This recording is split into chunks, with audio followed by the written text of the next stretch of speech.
His That account sucked. Oh, Okay. wait. If his account's partially sucked, can he not come onto Hangouts? I didn't even think of that.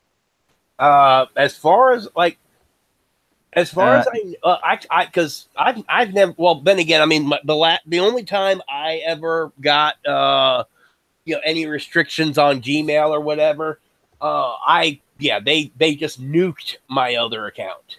and we're live apparently. Yeah. Yeah. It's gnarly, but fuck it. Yeah, and like I wish I had Hitler did nothing wrong, or like any of like the usual. Hey, let's wait until we have somebody in and then just play that. You know. But I was saying that if Glebs was here, you could give him control and he could do that. But oh well. Mm. Well, he has a headache, so Oh, that's why he's not here. Yeah. yeah, we'll see, my dude. Yeah. So anyway, let's see. I'm actually I eventually I will actually get around to ordering the $8 part that I need to give me dual monitors. But let me actually look up the Tommy Robinson thing for a second, because that was that's the big thing going on right now. Hello, ladies and gentlemen, by the way. Yeah. This is Apex Steel Miner, and our host today is none other than James Bryan, Yes. and we got Nick Martinelli here, Hi. and yours truly, fucking Lou. All right. And anyway, we're gonna be talking about random shit, basically. Yes. I actually I was going to do anti-SJW gangbang as the title, but I decided to go with free speech roundtable and random autistic stuff. Yeah, it's Hey, it's something. All right, let's make it happen. Well, I mean, I figured that way, YouTube can't sit there and try to tell me that I'm doing copyright infringement just to fuck with me. But then again, not that I actually give a shit. My wife always says I have more brains than I have more balls than brains. So, but yeah, let's see. The first thing is we have Tommy Robinson arrested for breaching the peace outside court during the grooming trial. Yeah, and oh my god, it was like the whole thing was they're trying to say that he was inflaming and everything else, but like everything that he was saying was was already a matter of public record. He was not saying anything that had not already been in the public record and everything else already. Let's see. Let's see. Share. And if I could. Okay, there we go. Tommy Robinson has been arrested for allegedly breaching the peace outside of court during an ongoing grooming trial. The far-right activist, and he is not a far-right activist. He is actually, I've taken the time to listen to what the hell he had to say.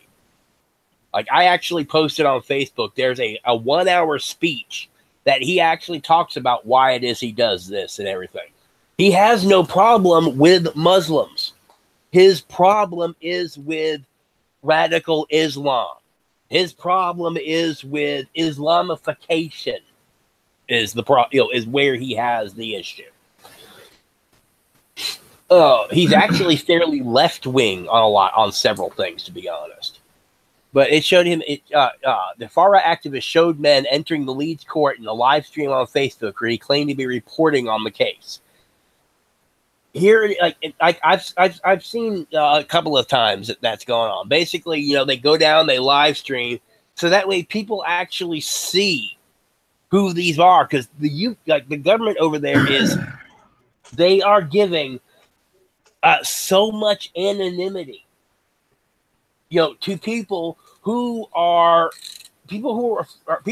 fucking like 9 and 10-year-old girls. After more than an hour of broadcasting, footage showed police officers approaching to arrest him for alleged breach of the peace in an incitement. Oh, Yeah. Blackboard. How's it going, man? Hello. Hey there. Hey, okay. Okay, there we go. Hide that. Who has joined? I did. Okay, yes, the Black Lord of Fenrir. Eventually, I will look up what that is even referencing. I'll just tell you right now. Do you at least know who Fenrir is? It's a name I think I should know, but I really don't pay that much attention to stuff. It's the giant wolf from Norse mythology that's supposed to devour the world during Ragnarok. Yeah, I know more about the various religions than I actually know about the various religions. If that makes sense. And then I took Black Lord as there's this band I listen to called Grand Belial's Key, and their singer is known as the Black Lord of Crucifixion, and so I just kind of put the two names together, really. It says here that it is the son of Loki and the giantess Angboa. I can't mention this name, but Is it forbidden? no. You just can't read Old Norse, that's why. Yeah, basically. So you just want to screen share it or put it below? Oh, there we go. Angboda.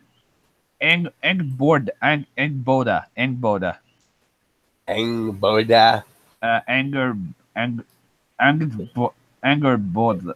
Forget it. Okay. Yeah. What do you think about the Tommy Robinson situation? All the guys. Yeah, Go ahead. I don't know. I just got in, so I don't know what the hell you're talking about. So I can't say anything. Do you even know about Tommy Robinson? He's the leader of. Yes, I know. Yeah, I know who Tommy Robinson is. But okay. You know he got arrested, right?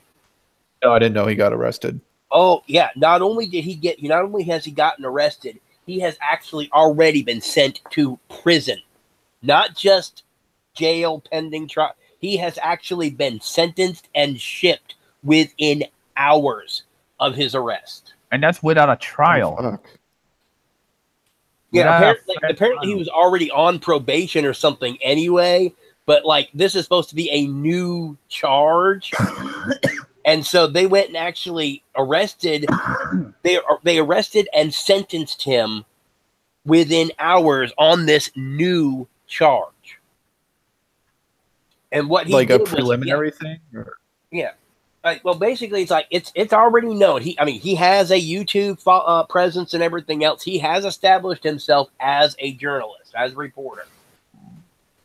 He was outside the courthouse, and he was live streaming, and he actually showed the faces of the people who were on trial for the grooming gangs, and so the British government charged him with incitement and breach of the peace. They are more concerned with giving they're getting more concerned with giving pedophiles immunity or anonymity rather than they are with protecting their citizens. Yeah, that's pretty typical for the UK these days. I remember reading an article, even from 4 or 5, maybe even 6 years ago, where there was this, where they were actually talking to this reformist imam who's against all these radicals, letting radicals into the party, where he pointed out, yeah, it is the UK's police pejorative now to protect the creed of multiculturalism than it is to, protect white British girls from getting subjugated by these Muslim rape gangs. And a clear example of that is the Rotterdam rape that happened a couple of years ago. Yeah. Somewhere around here, I have my e-cig liquid. But anyway, yeah. But it amazes me the lengths that they're going. I was watching a video. It was an hour-long speech that he gave. I can't remember what university it was. I think it was Oxford, but don't quote me. And I even posted it on my Facebook. I was sitting there. I'm like, the recent arrest of Tommy Robinson, and fuck off Scotland Yard. I live in America where it's legal to talk about. And basically challenged liberals in that post. I'm like, this is the man that you are demonizing.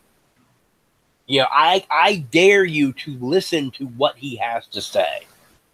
And he sat there and he talked about, he was going to talk to one lawyer, and his mother explained, to the lawyer what the situation was and everything else. And then as soon as the lawyer found out who he was, no, I can't touch it. They even went to the lawyer that represented that friggin' child killer.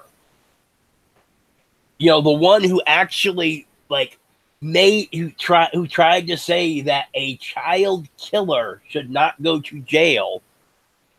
The child killer's lawyer would not represent him.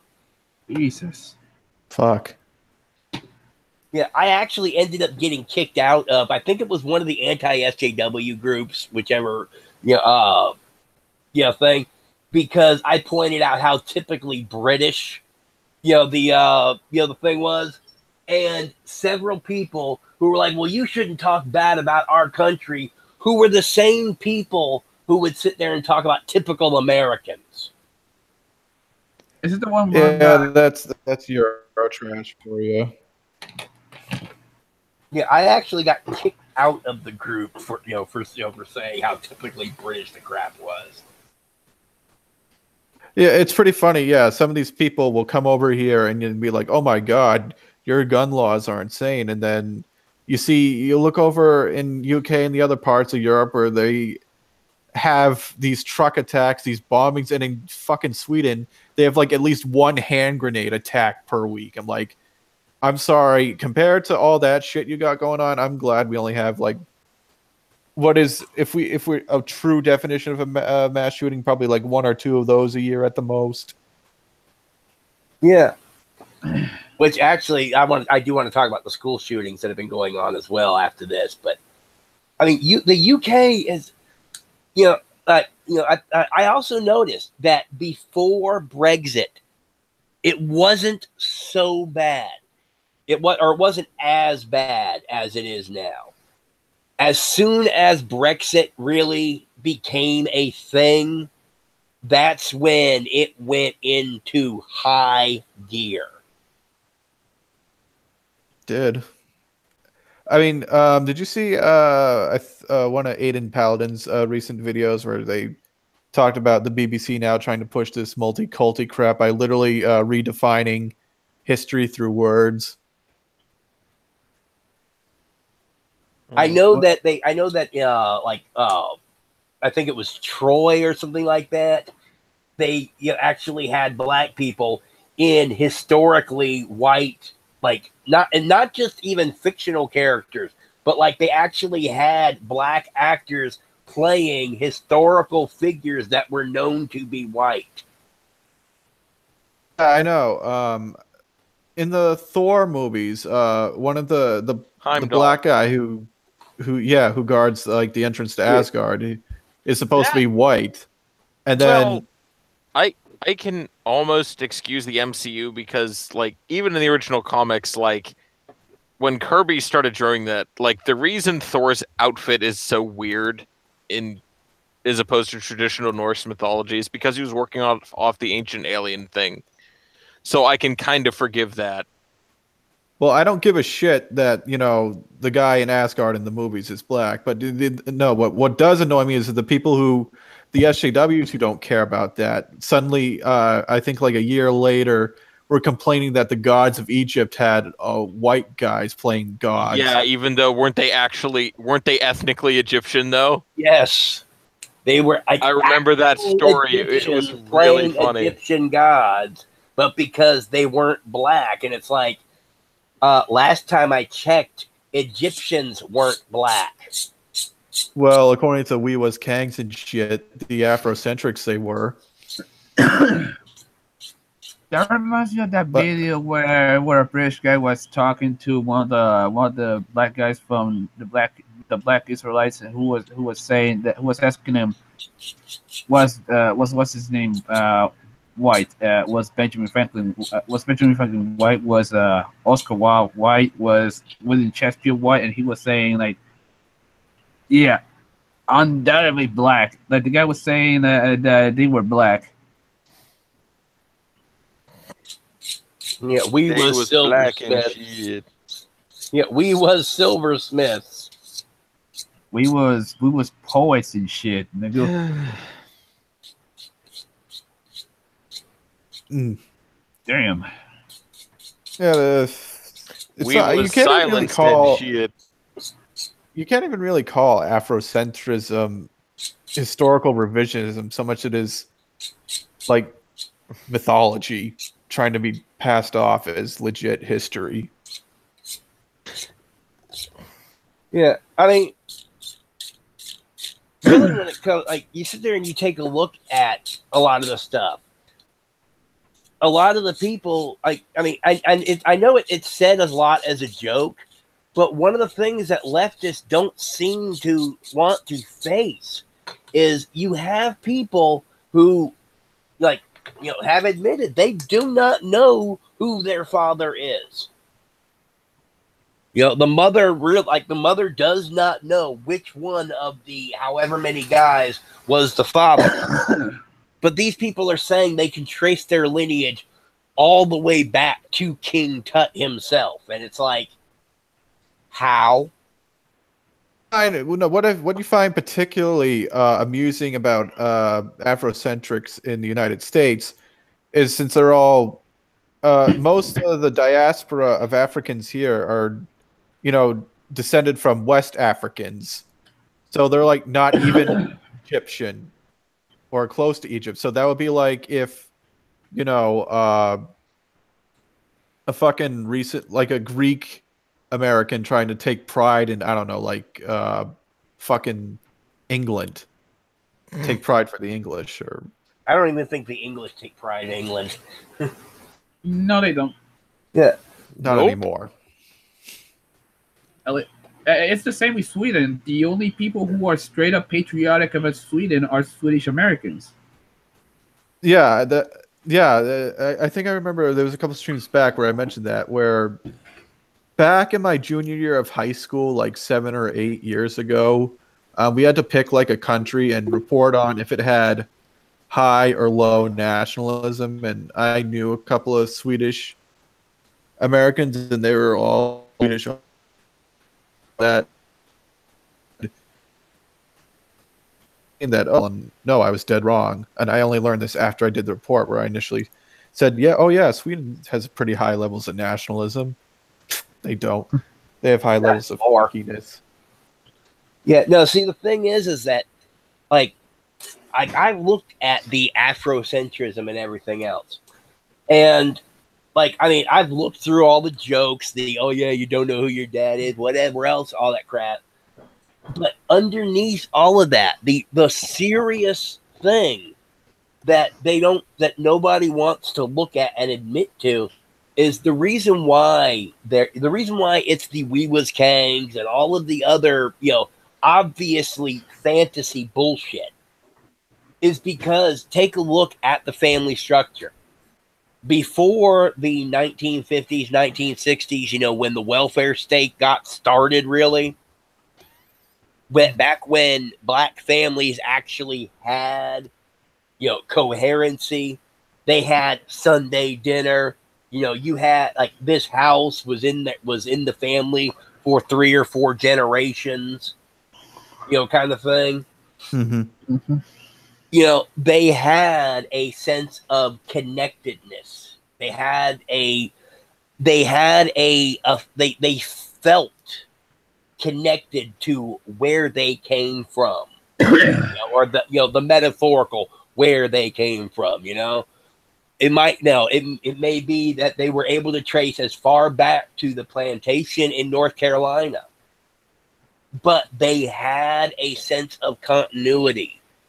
And then as the welfare state kicked in, as the family structure got broken down, it can, encouraged by the welfare state, because, like, I know a lot of women in Atlanta, And the reason why they are not married is because if they get married, they lose the Section 8 housing, they lose the the benefits and whatever else.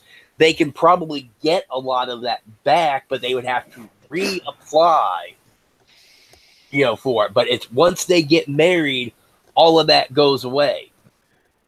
And so the fact, all of these things that the government has in place with how they're doing all of that.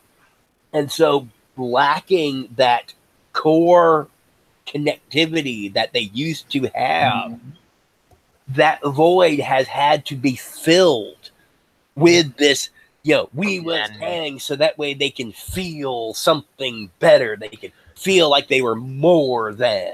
So they need a black Jordan Peterson, is what you're saying? Yeah. Basically, I mean, I just think it's funny that Ethan Van Sciver ended up illustrating his 12 Rules for Life book. Yeah. So now it's a comic book telling you how to wash your ass and clean your room. Oh, your God. I mean, as realistically, I know I'm hoping people see this and end up getting all pissed off or whatever else at me. The fact is that the black community does need a Jordan Peterson of their own. They need a Milo. I mean, the sad part is God, what's his name? Thomas something. Thomas Aquinas? No. The one black gentleman who's been out there for decades, but nobody listens to him. Fuck, I don't know his name. Obama's first name is Barack. So.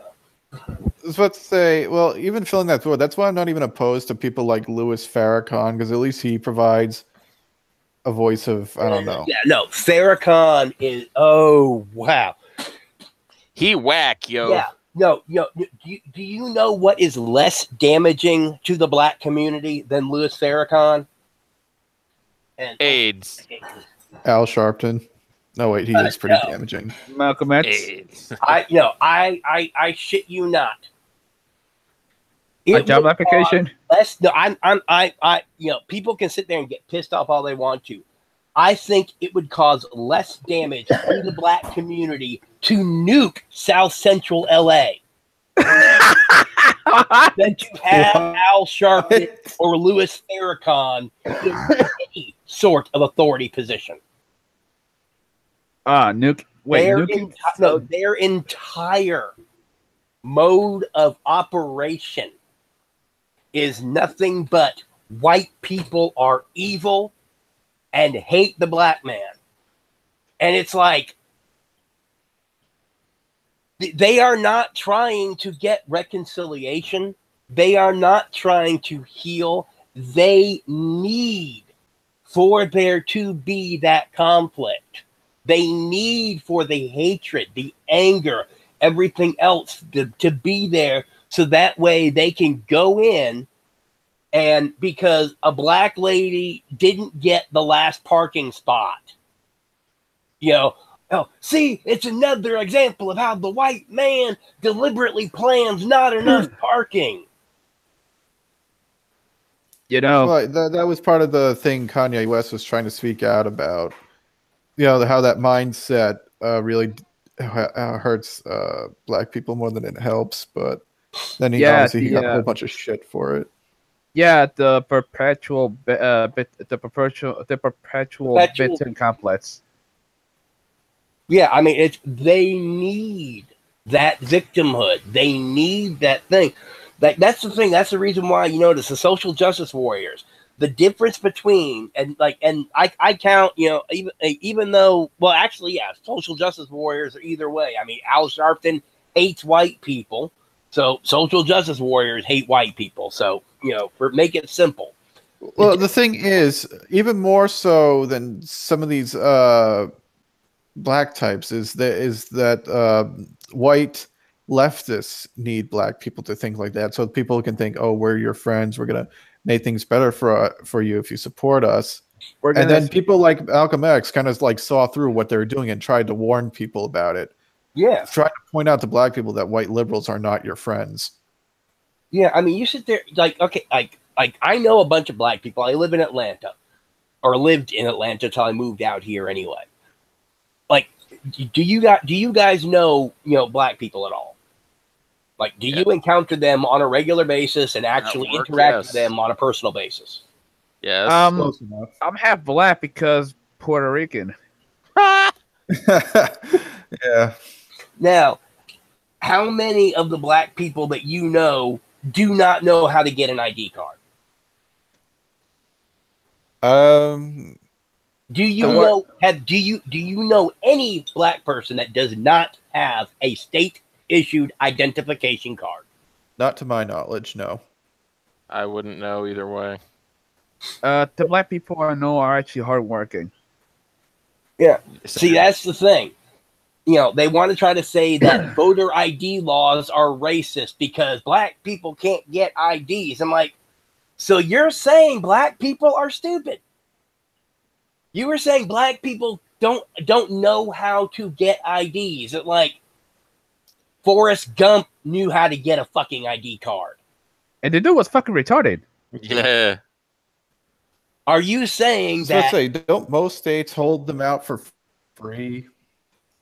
I mean, it's if you cannot afford an ID card, churches, the United Way, there are. But aren't they free? Yeah. And that's the thing, too. They also say that, black people use more like homeless shelters and charities and outreach workers or whatever else. Guess what they all require you to have? An ID, a voter ID. Yeah. No, like an ID card. Like, okay, there was this one shelter. I can't remember, or not a shelter, but it was a homeless outreach center in Atlanta. And you can get your mail there. I mean, it's like you're really only supposed to be able to get like your food stamps, disability check, and like a couple of specific things. They don't want people, using it as a full service mail center.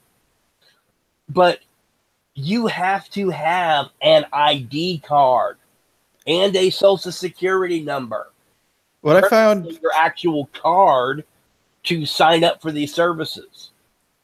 So they're saying that black people are overwhelmingly using these services, which require a social security card and ID card, yet voter ID card laws are racist because black people don't know how to get ID. what I found pretty interesting, I noticed when my towns, if you want to vote in our town election, you need your license so they could scan. You actually need like an actual like state license, like an ID, like your license or a state issued ID. Because I tried using my FID card. No, it's actually the thing you have to scan. I found it funny. You need those for the town elections, but for the federal elections, you don't. Here's the thing. When I went to vote for the last time, when I went to vote last time, they asked for my electoral card. Yeah, in here you need an electoral card for to vote, and I handed it to them, and they told me I needed to upgrade it. Otherwise, I was upgrade. Yeah, I needed to upgrade the card. Otherwise, I was fucked. I couldn't vote. Yeah, upgrade means like you had to have like get one with a chip or something. Ultramax. Well, more the likes of updating. Oh, okay. But basically, they required you to have current information. Exactly. So it's like, so now, because you're Puerto Rican and a voter official told you that your ID card was an issue, is that racist? Of course not. Shit. Yeah, that's the eternal conundrum. It's like, here you are a POC. Man, So it's Puerto Rico. We all being told- POCs, motherfucker. Yeah. So therefore, because your ID card is an issue for voting, because I mean, even though it's a Puerto Rican voting official, the fact that they are telling you as a Puerto Rican that your ID card is an issue, they have internalized white supremacy. Holy Man, shit. yo, whites and shit, Lewis. Oh, I am so fucked. I am so fucked Trump in 2020 if that's the case. Then again, I told him I wasn't gonna vote for you fucking liberals for the rest of my life. Okay, then you don't get your bottled water then, apparently. Dude, I actually told the officials of the Puerto Rican Democratic Party, I am not voting for you guys anymore. Fuck y'all. You disappointed Then me you for don't the get the last bottled fucking water time. that we didn't give you. They didn't get. No, but seriously, all they told me was, well, all you had to do is not vote. Fucking dickheads. Wait a minute, they actually said don't vote at all? Yeah, What? someone actually told me that. I was like, Oh my god. damn, dude. All right, dude. Tough shit. Not voting for y'all anymore. Well, I'm voting third party. wow, that's impressively bad. Yeah, and that's what I did. I voted third party. I voted for Manuel Sidre, who is the owner of the biggest bakery supply chain in Puerto Rico, Los Sidrines. Basically, he's a Cuban immigrant who came to Puerto Rico, got nationalized, and decided to run for governor back in 2016. I'll be honest, he was actually the best candidate compared to the other third party candidate who was a fucking progressive feminist. Yeah. I tried to explain to people like why I voted for Trump. I didn't vote for Trump because I liked him. I voted for him because he was the best candidate. I told people I voted for Sidre because he was the best. To me, he was the best candidate, at least economically speaking, because the man actually he knew his shit regarding business. I mean, there's a reason why someone like him sells bread at a ton load. Like the guy pretty much sells bread and Out of pastries. a van down by the river? No, he has a fucking chain, like okay. a legit chain of shit, a legit chain of bakeries. So he's a Puerto Rican Donald Trump. Basically. Yeah. So what, his skin is orange and his hair is brown? What? No, his skin is he's a Cuban with white hair. The dude's old as shit. I was making a tiny joke, but okay. I know. Okay, No. okay. I do think that we need a Puerto Rican version of Donald Trump because the current governor is a fucking ass. Oh yeah, you've talked about that. The governor and the mayor of San Juan. yeah. The mayor of San Juan is such a fucking cunt. I swear to God. Look at what she was doing. I told you before, but what happened was Carmen Cruz, the mayor of San Juan, was too busy doing her media tour because of her over exaggerated claims that we were being killed by the government. That she didn't do jack shit for her city in San Juan. Yeah. Oh yeah, there are people who are actually trying to say that the hurricane was somehow Trump's fault anyway. So. And some people actually believe the hurricanes are fabricated. Anyway, go ahead, James. Yeah, but yeah, I mean, like I've been taking a look at all of the different stuff going on in the news, like with Tommy Robinson, where we started off from, like all the stuff going on in America today and everything, and it's like I have to wonder. Yeah, I mean, I am not normally a conspiratard. Okay, I don't sit there. Really? Yeah, no, I pay attention to. Yeah, I pay attention to things. I look at. I'm just ribbing you. It's all right. Yeah. Now, most of what I throw off in here is me just playing it up, but like I sit there, like I do take a look at certain things, and there are like And like I have to say that, you know, like basically what I do is I pay attention to the conspiracies that are going on, and then I look at what they're saying, you know, of like, okay, well, if they go and they put in this policy, you know, and you know, this is the goals of whatever they're trying to do. I sit there and take a look at, does this actually look like something that would in fact contribute to that? You know? And when I see enough things out of what they're saying is, you know, going on to, you know, like basically, if you go and you sit there, you see enough smoke, it might be that you might want to take a look and see if there's some hot spots going on. You know, I mean, until it actually is proven to be that way, I still don't say that it is. But I see enough things out there that make me wonder, what if there is something going on? But then again, I also, like somebody who actually studied conspiracy theories that I used to talk to actually told me, it's like, you know, like, what if it's not a group that's doing it? What if there are actually a bunch of different conspiracies going on, completely disconnected from anything else? You know, and it just all so happens to be that because there are so many things going on, it looks like there is this shadow government.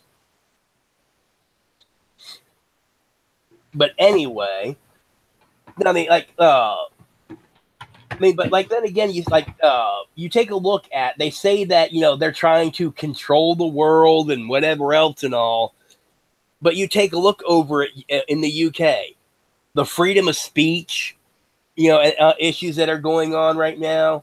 You take a look at how it is that, you know, they are actually, like, they say that pedophilia and child molestation is wrong, yet they don't want there to be any coverage in the media about it.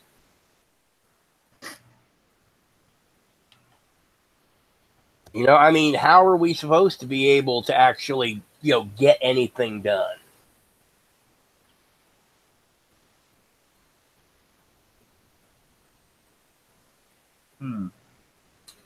Really makes you think.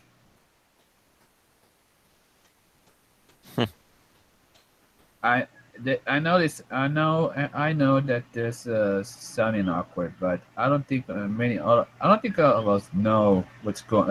What we're kind of lost. James, we're kind of lost, to be honest. Yeah. It's unfortunate, but yeah, maybe there is something behind the scenes, like some secret organization that is hell bent on fucking over everybody. Yeah, and then the point is that, like, because that's the other reason why I try not to get into conspiracy theory stuff, because you sit there, you take a look at it, it's why are they trying to do this stuff? I mean, I find it hard to believe that whoever it is that's trying to do this is doing it for no other reason than they want to see the world burn. But I don't see any other possible. It's the only, like, when I sit there and I see what's going on, because people are not able to be controlled at the scale that conspiracy theories put them at, you know, without without them knowing, you know. I mean, but the only thing that actually seems to make any sense about why it is that all this is going on is because whoever's doing it wants to fucking watch the world burn.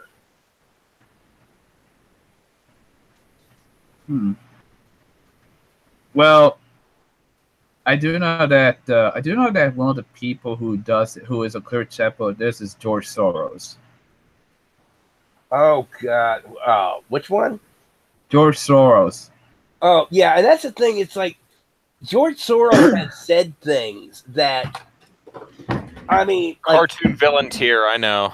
yeah, no, I mean, I actually miss the '80s, and I kind of wish that McCarthyism would come back a little bit because George Soros has said things which I legitimately feel could be construed as direct threats. But he doesn't live in the United States, though. Yeah, that's why you can't get him for treason, but you can get him for sedition. Really? How? Basically, treason is if you're a citizen, sedition is if you're not. That's strange, but okay. Or at least as far as I understand it. Let's actually look up what the hell sedition actually is. That might help. Okay, TREASONBSESSITION. Treason. Okay. Okay, sedition is an overt subversive act.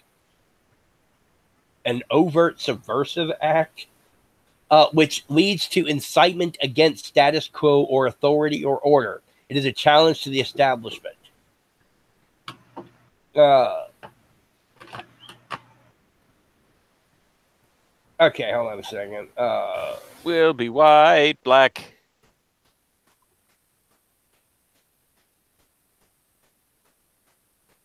Be white. Okay, no, that's actually an article from a news station. U.S. Code 18, Chapter 115, treason, sedition, and subversive activities. Okay, let's see now. We have treason is whoever owing allegiance to the United States levies war against them or adheres to their enemies, giving aid and comfort within the United States or elsewhere, is guilty of treason and shall suffer death or shall be imprisoned not less than. So you could get 5 years or the death penalty. Wow. That's neat. Yeah. So basically, yes, treason is if you are a citizen, basically.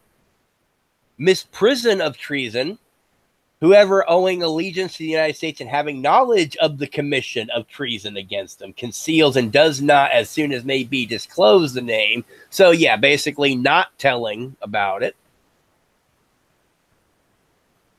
Rebellion or insurrection, whoever incites, sets on foot, assists, or engages in any rebellion or insurrection against the authority of the United States, or gives aid and comfort to thereto. Let's see. Seditious conspiracy. If two or more persons. Okay.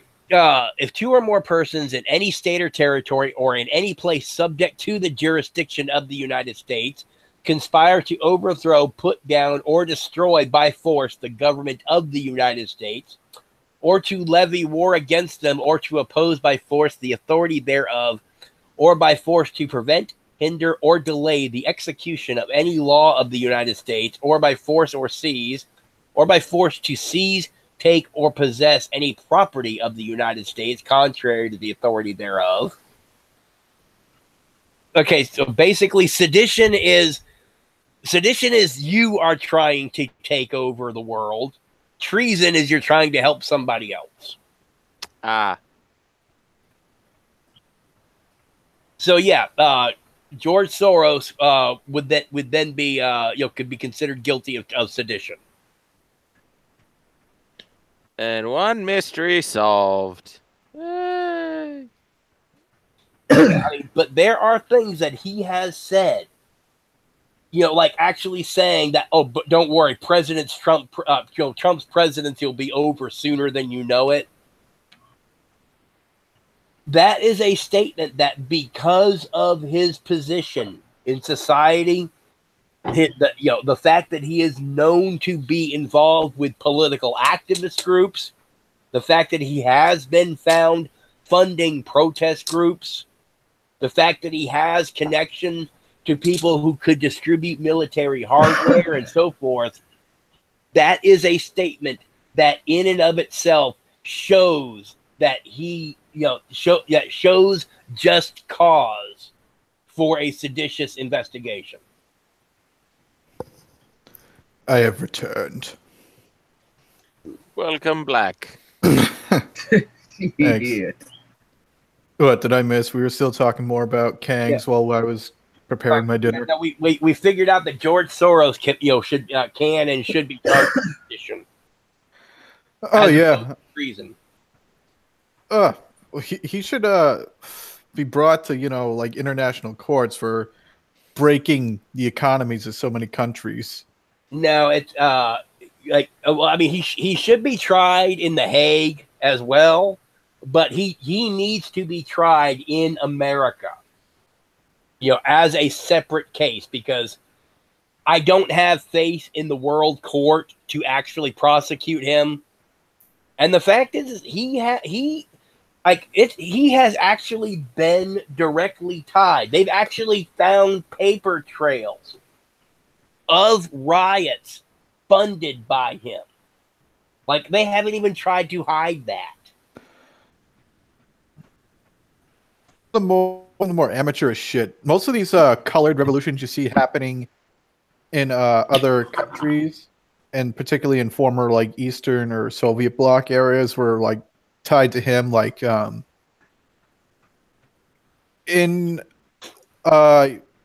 like he actually funded the democratic opposition of Serbia, which led to the overthrow of Milosevic in 2000. He funded that, and what was a coup, what could be described as a coup. And then he funded, I believe, the Rose Revolution. I forget which country that was in. I think he was behind the regime. Ukraine. Okay, in Ukraine. And then I think he was also responsible for changing the government in Georgia in 2004 to Saakashvili. Yeah, I mean, and basically, like, those things happen, through the same things that are going on here in America, right? Mass protests and so forth. Yeah, I wouldn't be. Yeah, he's probably leaving quite an extensive paper trail in the resistance. Yeah. And see, that's the thing. I mean, it's like the same thing that's going the same. Like that's what I want. Like, I actually need to look up like the various things you just mentioned to see what happened in those countries, whether or not it was outright military uprising, or did it start off the way it is here with mass protests and so on and so forth. I'll see if I could. Yeah, there's some articles about it. I'll link them. Hang on, I'll take a look. Yeah. Because you sit there and you take a look at it, if you can actually go and show that hey, George Soros funded these groups that did these things in these countries, and this is what happened to it. You take a look at here in America, George Soros has in fact funded these groups that have done these things, and so far these things have happened in America to the social and political climate. Then I mean, that's I do recall something about how Soros funded Black Lives Matter. Yeah, actually, that was like I can't remember if the proof was actually shown. I do know that it was said that they had proven it or something like that, but. Well, yeah, at the time when Black Lives Matter was first a thing, there was an article saying that he did, but actually he didn't. But then later he did start supporting Black Lives Matter. Okay, so he has given financial backing. So, and yes, you sit there and you actually take a look at the protest groups that we know George Soros has funded. They all use those yellow signs with black letters on them, right? How many spontaneous protest groups have you seen that started up, like a day or two after, and happened to have hundreds of those professionally prepared yellow signs with black lettering? Mm-hmm. Oh, but you see, there's also a mobile print shop, and it's just super cheap.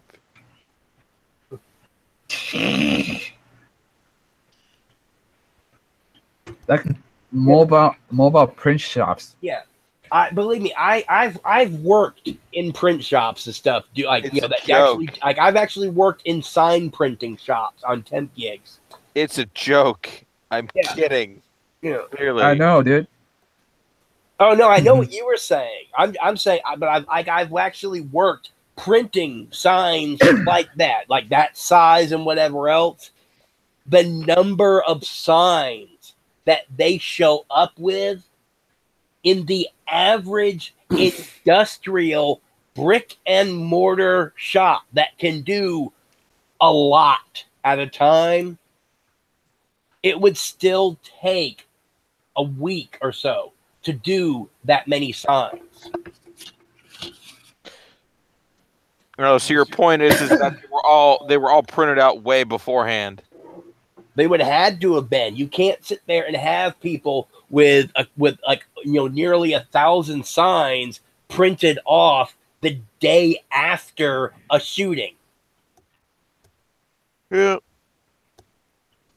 I mean, I could understand it if they were all a bunch of like bland, generic slogans, but a lot of these signs are all very specific to the event.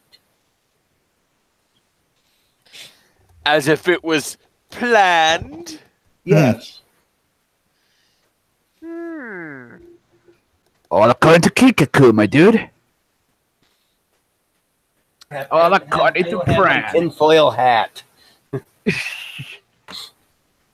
But that is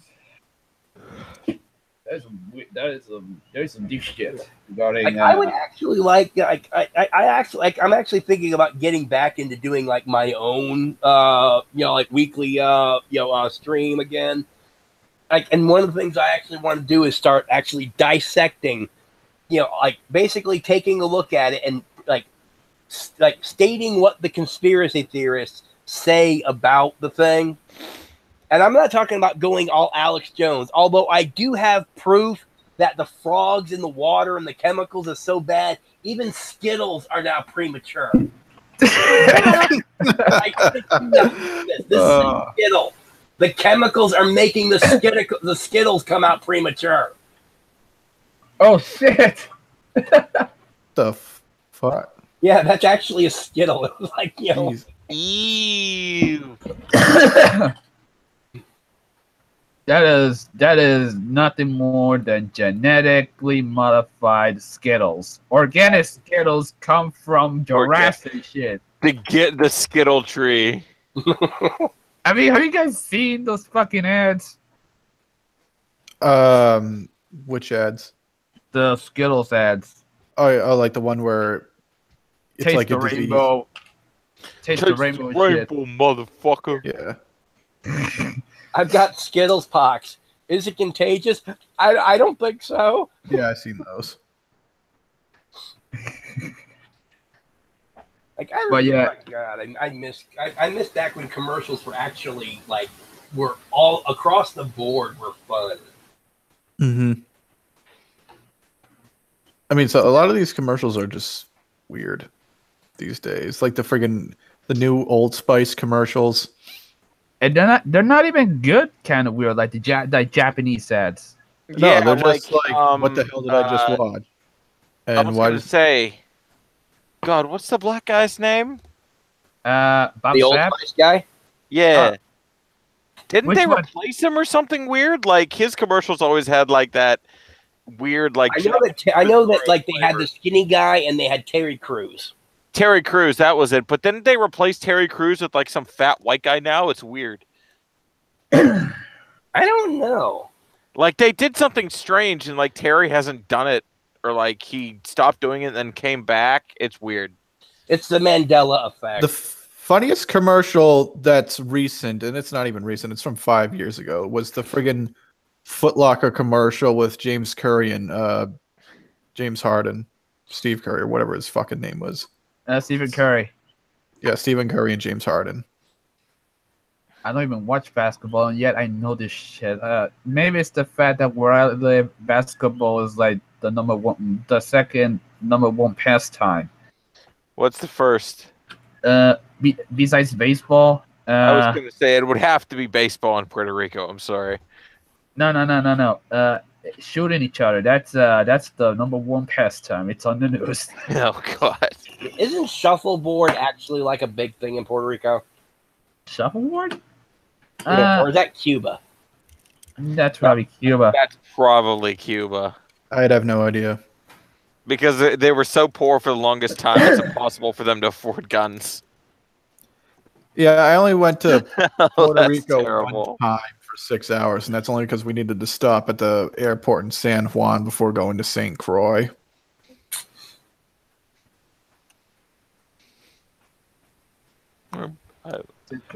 Yeah, it's Cuba because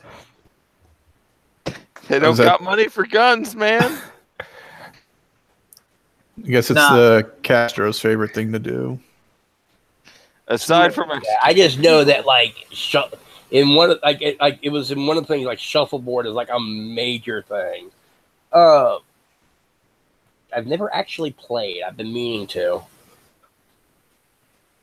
Yeah, I've never played it.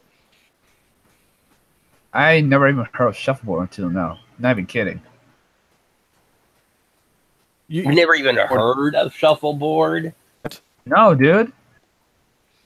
A lot of people play billiards. And how old are you? Aren't you in your 30s or something? Yeah, I'm 30.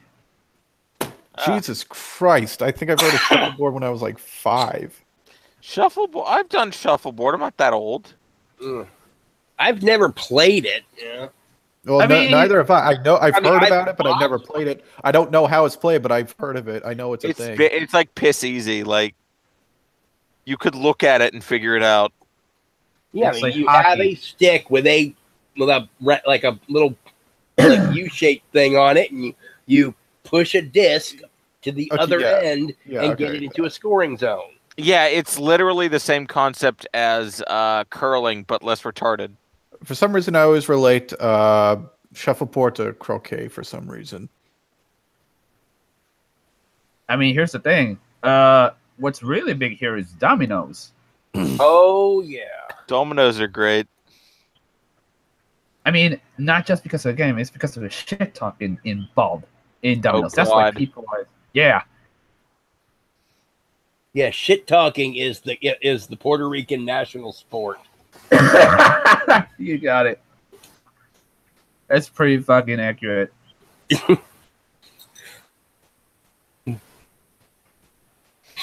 What's even... But yeah, besides... Hey, James, wait a minute. Isn't the pastime in Georgia lynching niggas or something? Oh, wait, that's Alabama. Sorry. Oh, I'm sorry. That's in Alabama. Yeah, in Georgia, it's snipe hunting. Snipe hunting. Yeah, and oh god, I hope somebody sits there and says, "Oh my god, that's so racist." And it's like, motherfucker, Google snipe hunting. A snipe is a large white bird with very hairy feathers, and you have to you have to use a burlap bag. Because the way that the bone structure is and everything else, you need the large surface area of the burlap bag to be able to distribute the pressure, so that way you don't hurt the bird. And what you do is you have, it's like what you do is you have the person with the burlap bag, go off into the woods a little bit, after you look around and you find the snipe trail. And you tell them, all right, go over here, so that way, and then you go to the other end, of the snipe run, and you tell them, they have to make the snipe call, and they have to, beat the bushes with the burlap bag, and so that way, when the bird comes out, they can try to put the bag over it and get it. And the snipe call is idiot, idiot, idiot, idiot. And so while they're doing this, you and your buddies are go back to the campsite drinking beers and trying not to laugh too loud. Mm-hmm. You usually, especially if somebody's got a friend or a cousin that that's coming to visit from the city, those are usually the people that you send out snipe hunting. I see. Good times. Yeah, we don't. It's like, cow tipping isn't as much of a thing as you would think here, though, because it's actually very hard to tip them. First off, and cows actually tend to sleep laying down. Oh yeah, that's horses that can sleep standing upright. Or am I mistaken? Yeah. I don't have mutton is a big thing in the South. Yeah. I'm not even fucking trolling right now, but mutton it's a big thing down there. Yeah, it's like you can basically, it's like when you can figure out who's country, and who's redneck by how much they like mudding. If mudding is life, oh yeah, that's I would say turn back now, but I think you're too deep. Yeah. I've been in a couple of mutton competitions myself. Well, and we got rednecks here. Like, we got straight up rednecks, but we're a weird kind of redneck. We're the kind of rednecks that listen to reggaeton and blast shitty rap music from the back of Suzuki Samurais and shit like that. What? Yeah, it's a thing here. The difference between the redneck in America and the redneck in Puerto Rico is they use pickup trucks. They also use pickup trucks, but most of these guys are using they Jeeps. blast shitty rap from pickup truck. Oh yeah, the bro trucks. Yeah, it's like basically it's like they it's like the playlist goes, rap, Allman Brothers, rap, yeah. What else? What's the name of this guy? Tim McGraw? Oh God, yeah.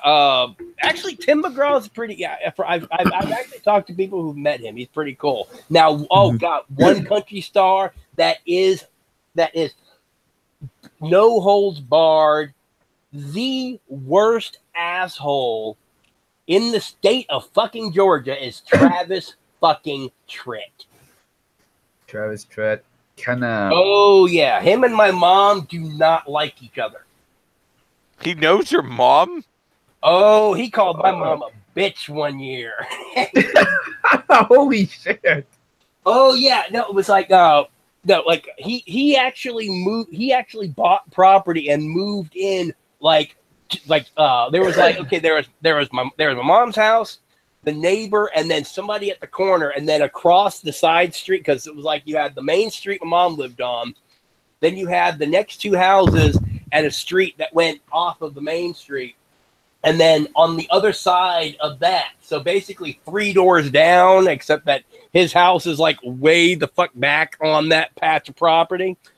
But yeah, it was like about 3 doors down.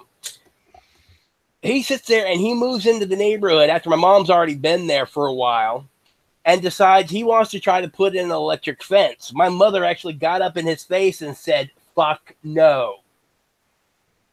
Why the fuck would you want an electric fence? Because it's Travis Tritt. My brother and his girlfriend actually stole his cat. It was like good times. Good times. My family has had incidents with him. It was like around Christmas time. It was like Travis Tritt had already been making an ass of himself in the neighborhood anyway. Well, one year, every single bulb of his $80,000 light Christmas display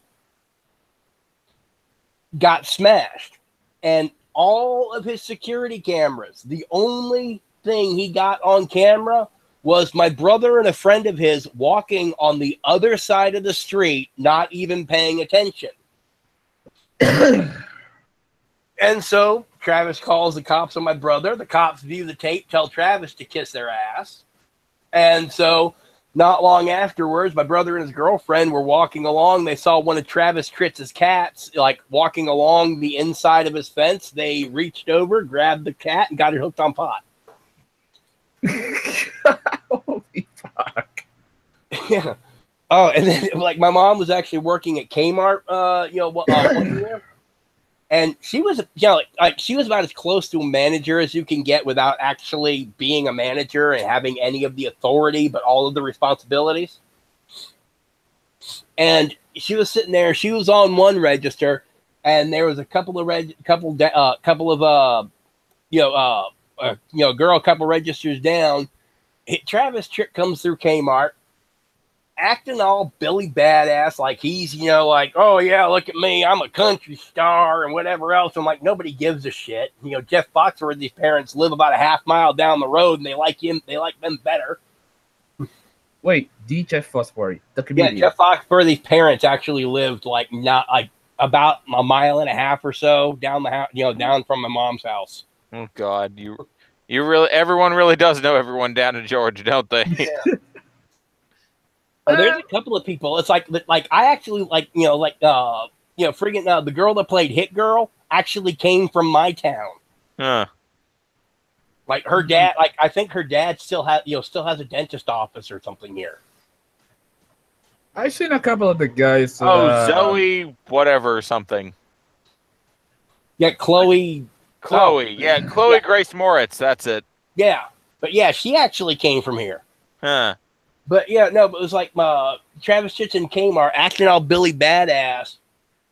He's sitting there and he starts talking shit to this one girl working the register for no reason other than to be an asshole.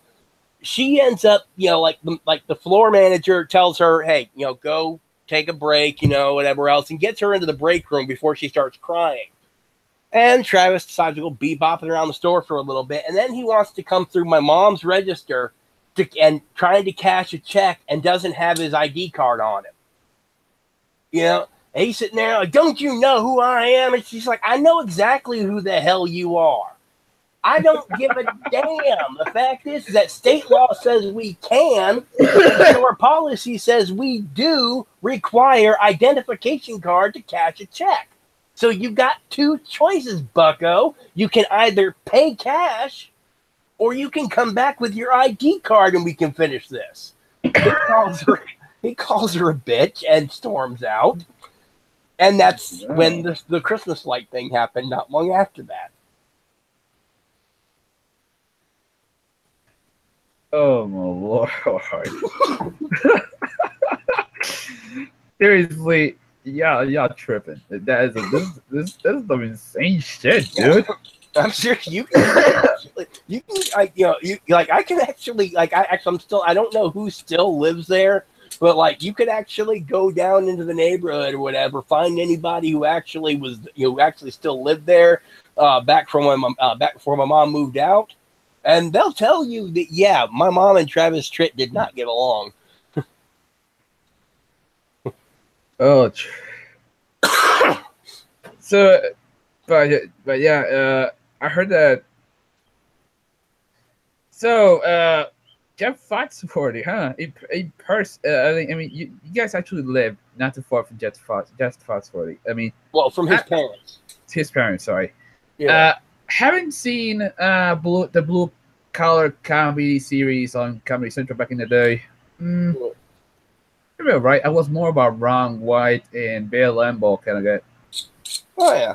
I mean, every once in a while, Jeff Foxworthy, he used to actually come through. He actually used to come through town a lot more, back maybe about 20 years ago.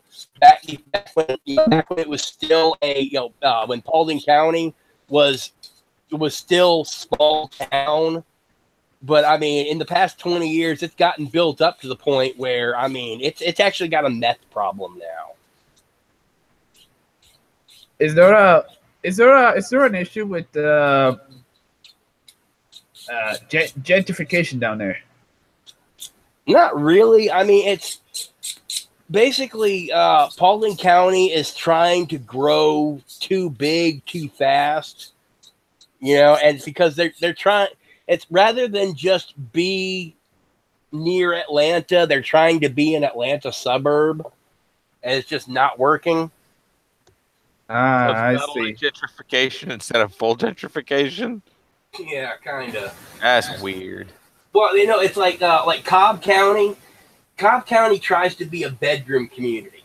They want the people who live there to work somewhere else unless they own a business in Cobb County. You know, they want people to live. They want people basically to live in Cobb County and then work wherever. And they want the people that work in Cobb County to live somewhere else because the bulk of jobs in Cobb County are like the chicken processing plant, servers, you know, it's the help.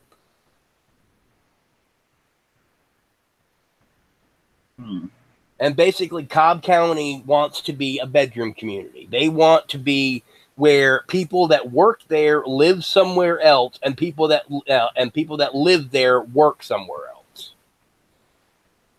It's kind of like where I live. It's here's the thing. Where I live, there's a shitload of pharmaceutical factories, and half the people who work there are from other towns. I didn't realize that meth labs let you come in. I would say meth labs more the likes of Pfizer, Abbott, and Merck started home. But yeah, that's more like someone from someone from Cape Fear, a company that is working on the wiring in Puerto Rico, actually asked me, "Do we make Viagra here?" What? Yeah. Is there something that is getting our dicks erect? And I told him, no, we just manufacture the pills and then send them back to the mainland. But yeah, it might as well be. Yeah, basically, you all you do is compound them. You don't even formulate them. Basically.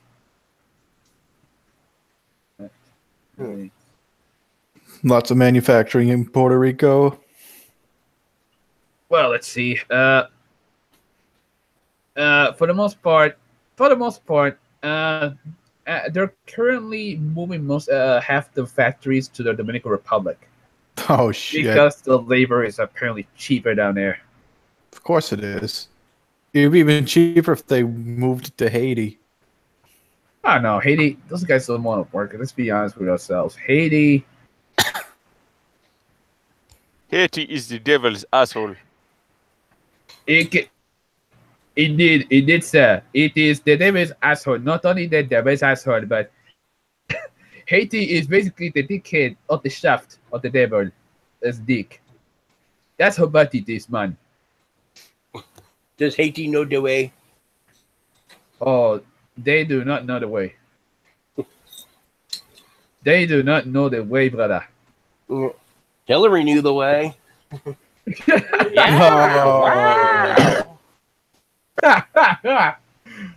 Oh yeah, Hillary knew the way. Hillary knew the way. The way out of there with a suitcase full of money. Mm. You know what's funny? You know who came to my hometown once? Bill fucking Clinton. What? Hey. For real. And at the university I went to at that. The guy flew in on a fucking helicopter with a bunch of people who were paying $100 just to take a picture with the motherfucker. And there was a massive fucking crowd, not too far from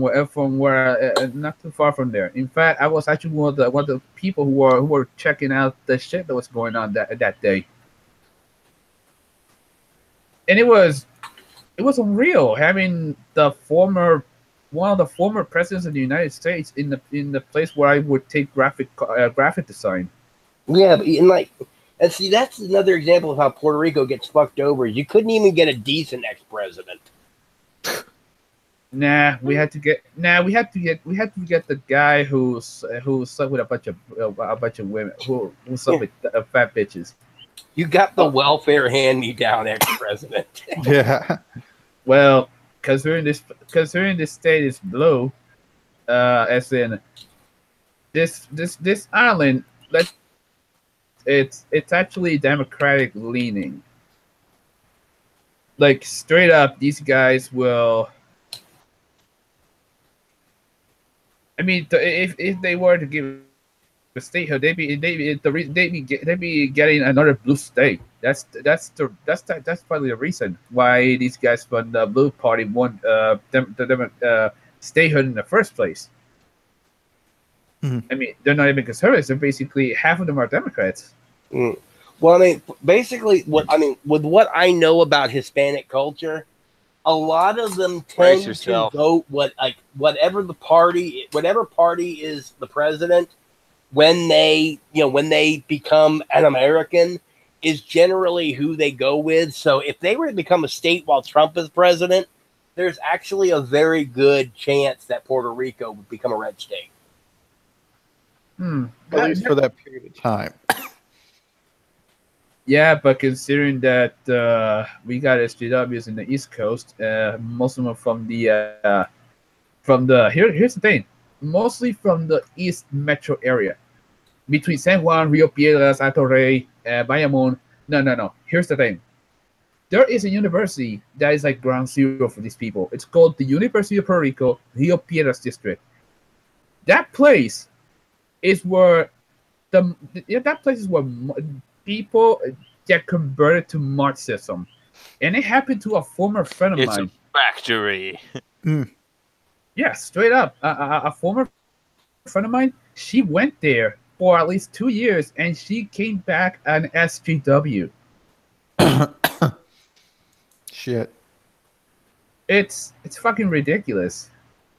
But yeah, I knew a teacher who's a bisexual. She's actually bisexual, and she actually went there, and she's now full-blown regressive.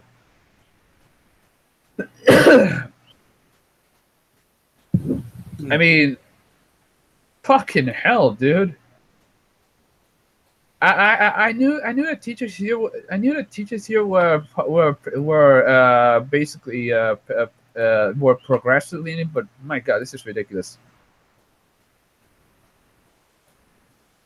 Basically, that university is where the pot smoking Che Guevara worshipping assholes go to. Oh, I love how like SJWs praised Che Guevara, who was an avowed racist, homophobic, fascist. Exactly. Che Yeah, he's pretty was- overrated. Che is no good. Che is basically. And I do ask The only myself, thing they really got on him is the fact that his account is compared to fuck pot. Still, he's not a great guy. Che Guevara was everything that they say Trump is. No. Here's the thing. Che Guevara was a fucking scumbag. Yeah, that's what I'm saying.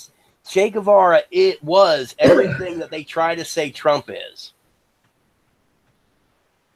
But didn't like some bullshit like Trump now says he did something with Stormy now, or what was that? He never denied it, actually. Oh, It was. I mean, that's the thing. The Democrats have tried to pin one thing after another, and it was like, you notice how we're no longer hearing about the Stormy Daniels investigation. That fell flat real so quick. what exactly happened with that? Okay, basically, she was a hooker. He paid her for sex one day. And then, it was they're trying to say, well, maybe it came out of campaign funds. It's like, no, the money to pay her off came out of the retainer fee that he paid his lawyer. And even if it had come out of campaign money, I don't know if you can quite call that illegal, seeing as his campaign was completely self-funded.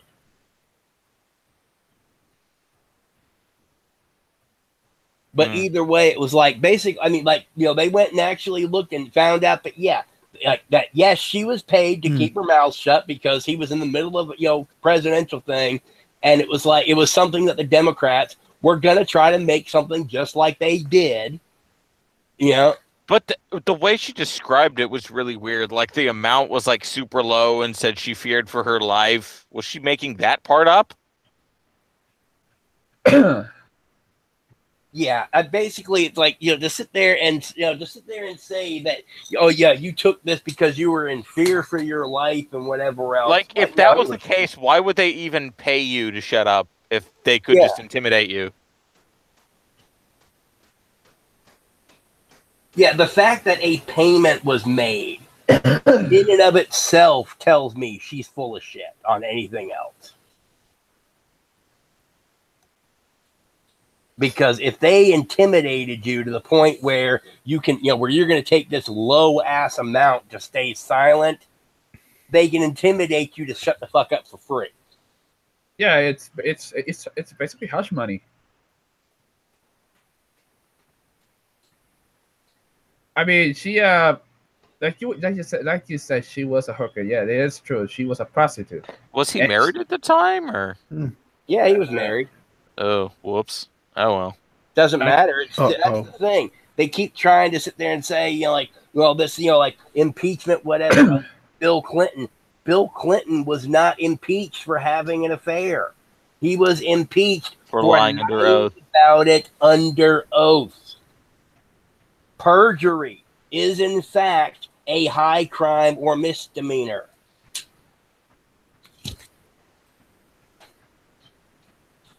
Well, I'm going to take my leave now. Yeah. Have a good night, gentlemen. Yes, sir. See you later. See you next week, maybe. I don't know. Yeah. Now, as always, now not only that, Barack Obama was in Puerto Rico as well, like a couple of years ago, and he actually passed by the metro area. And Hillary was in Puerto Rico, and guess what beer she was drinking?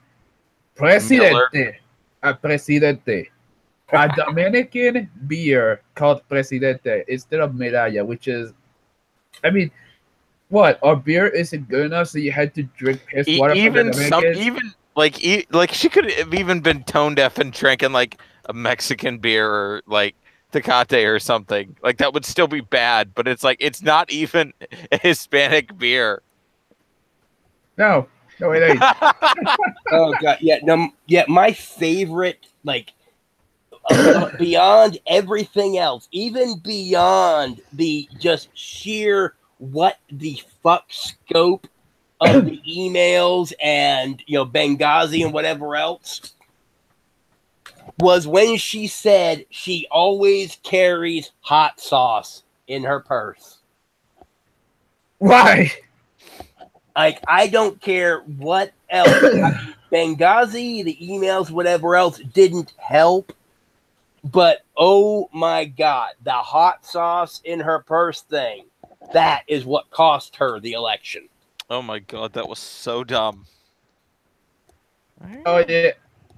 Maybe she's got a little black in her, because black people love fucking hot saucy shit. Actually, one of my favorite pastimes, during the election, during the whole election cycle, was to go on to MK Ultra videos, and find people who actually were supporting Hillary, but were saying MK Ultra was real and so forth.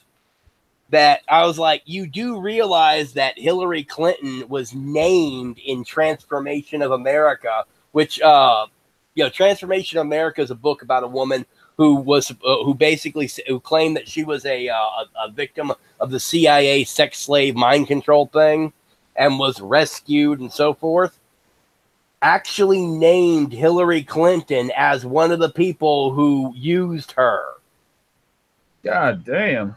So here you have people that are swearing up and down that MK Ultra was real, that the words that were put in that book by that woman were the gospel truth, supporting the very woman who was named in a book about MK Ultra as one of the perverts who utilize CIA mind control sex slaves. I do gotta say, holy shit! What levels of woke are these people on? All the woke. Like, They have imported levels of woke. it's funny cyber thing. I mean, what kind of mental gymnastics does it take for, for that to say that a woman named as an abuser in something that you say all accusations are in fact true without question is the proper person to be candidate? No. It's not as much mental gymnastics as it is mental contortion. Yeah, I mean, I would love to find a girl who is as physically flexible as it takes to be for that kind of mental flexibility. I mean, I would sit there, I would be watching her eat her own pussy while I fucked her in the ass. Oh, I think I know.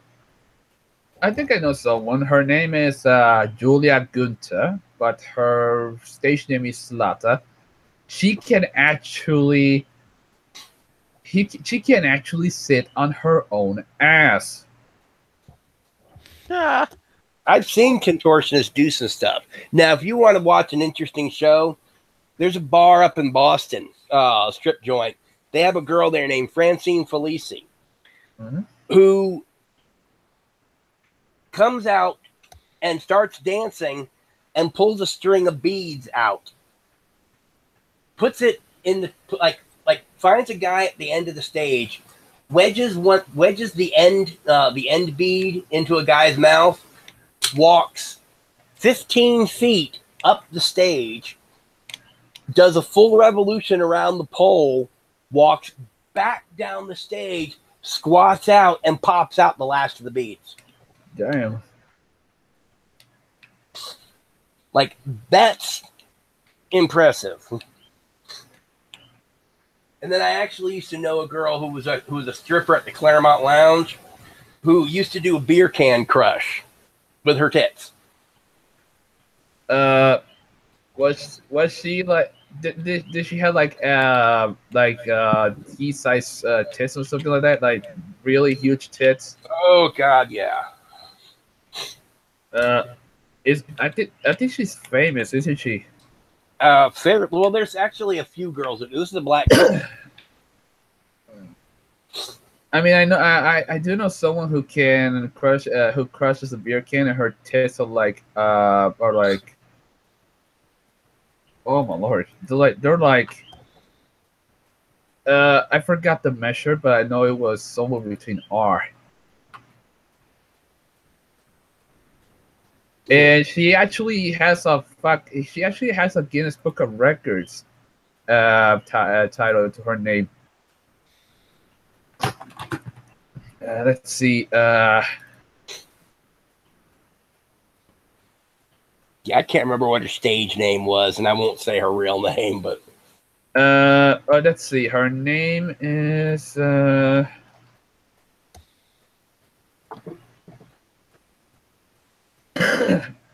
okay. Annie Hawkins Turner. Regarding natural. Oh, Chelsea Charms. That's her name. oh no, I think you're talking about a white girl. Yeah, her name. Her breasts are 164 triple X. And Oh no, the girl that I know is a black girl. mm. I mean, she's an Atlanta celebrity anyway. Then again, like all of the girls that worked at the Claremont for any length of time, kind of were Atlanta celebrities. Well, no, like the Claremont Lounge, that's what they say. That's where strippers go to die. That's where strippers. Yeah, the Claremont Lounge is this little place. It's in the basement of the Claremont Hotel. the Claremont Hotel is one of those places that people looking for like weekly rentals or whatever go when almost no other hotel will take them. Oh, jeez. Yeah, the Claremont Hotel is where you go when like the Ponce de Leon Hotel won't accept you. Well,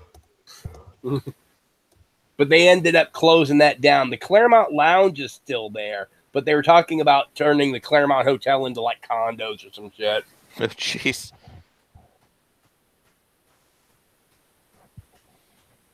I'm gonna be honest. Since this stream became an ask a guy who used to be in Atlanta, Georgia. AMA about Georgia. Yeah, AMA with Georgia. You know what? Fuck it. We're gonna do this. Is it true? I'm checking out the Claremont Lounge, and apparently it was even featured on an episode of Insomnia, but with Dave Attell. Yeah.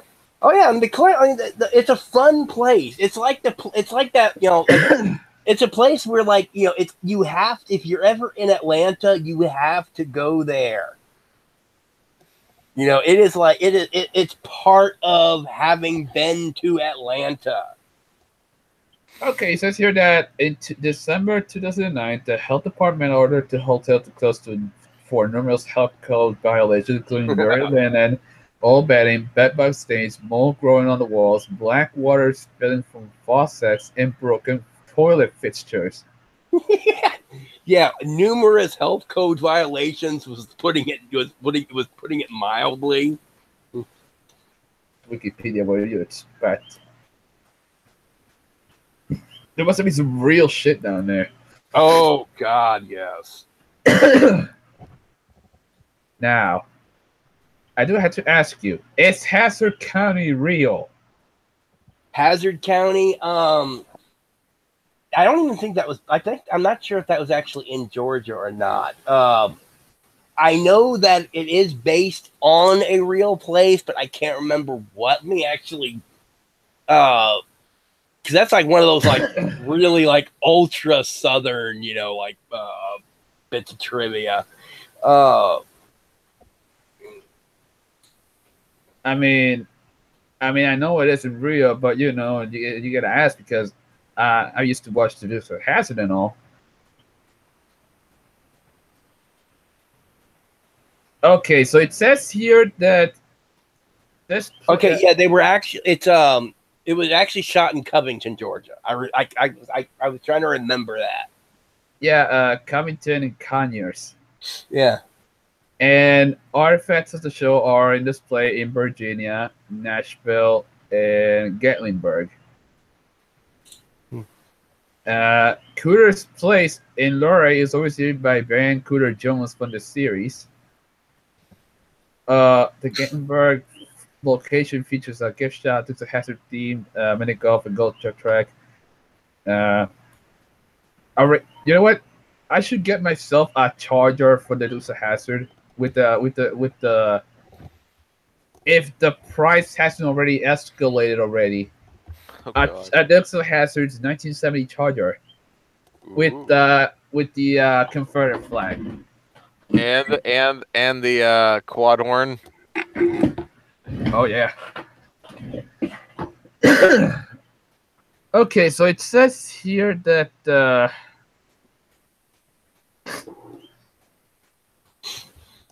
oh, what the fuck is this? I suppose. Nah, it's not it. So, anyways, the Dirty South. How dirty is it? Let's put it this way: nobody goes to Waffle House for a clean restaurant. Like, in detail, how do they dirty even is go it? there to eat, or is it all bathroom stall BJ's? No, actually, Waffle House has never really been a gay hookup spot because like there weren't really that many in Atlanta. Yeah. No, like, yeah, if you ever come to Atlanta, it's like, yeah, you have to eat at a Waffle House. You have to get Krispy Kreme. We should go to the World of Coca-Cola. Okay, yeah, definitely that. We actually do have Krispy Kreme here. Yeah. Oh God. Yeah. If you believe me, if you ever, oh God, yeah, if you ever want to actually experience, like, and have to actually ask yourself, is this better than sex? Get high, and then get to the Krispy Kreme when the hot sign is on. A hot Krispy Kreme when you are stoned. Oh my God! Yes, I have to say that does compare to sex. I have tried them, and they are something else. They are something else, my friend. They are. Hey, these are fried, aren't they? I know they are. I know they are fried. Well, I mean, it's like they actually have a Krispy Kreme down on Leon Avenue that you can actually like be standing there at the counter and you can actually watch them being made in this like big ass like factory looking room in the back. But yeah, if you can actually get there while the hot sign's on while you're stoned, oh my fucking God, it is amazing. Oh, that's where the real shit happens. Yeah, no, there's actually a tradition in Atlanta. I can't remember if it's just on Valentine's Day, but basically kissing under the hot light or kissing under the hot sign. Now, Yeah. regarding the AMA of Georgia, Yeah. how thick is your accent? Oh, my accent. It depends on how angry I am, because that is one thing that is true for Southerners. This way, is the more the accent comes out, the more angry we are.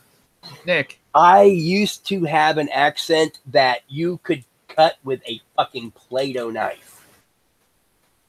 Nick, Yeah. have you ever seen those TV shows that have the character with the Kansai accent? Yeah. It's kind of like apparently it's kind of like that in the South. Yeah. Yeah. Now the thing about how Southerners talk slow, a lot of that is just us fucking with the tourists. Oh, really? Yeah, they ask for directions and like, well, if you want to be getting down to that way, then y'all need to go over yonder about 2 blocks, and then you sit there and you see that over there, and then you turn left and you go down a ways. Now, if you see this, you've gone too far. Now you turn yourself back around, you get to the light there. Yeah. Damn. Yeah, giving oh God, it's a pastime in Atlanta, giving tourists directions, especially if they, oh God, yes, it is mandatory.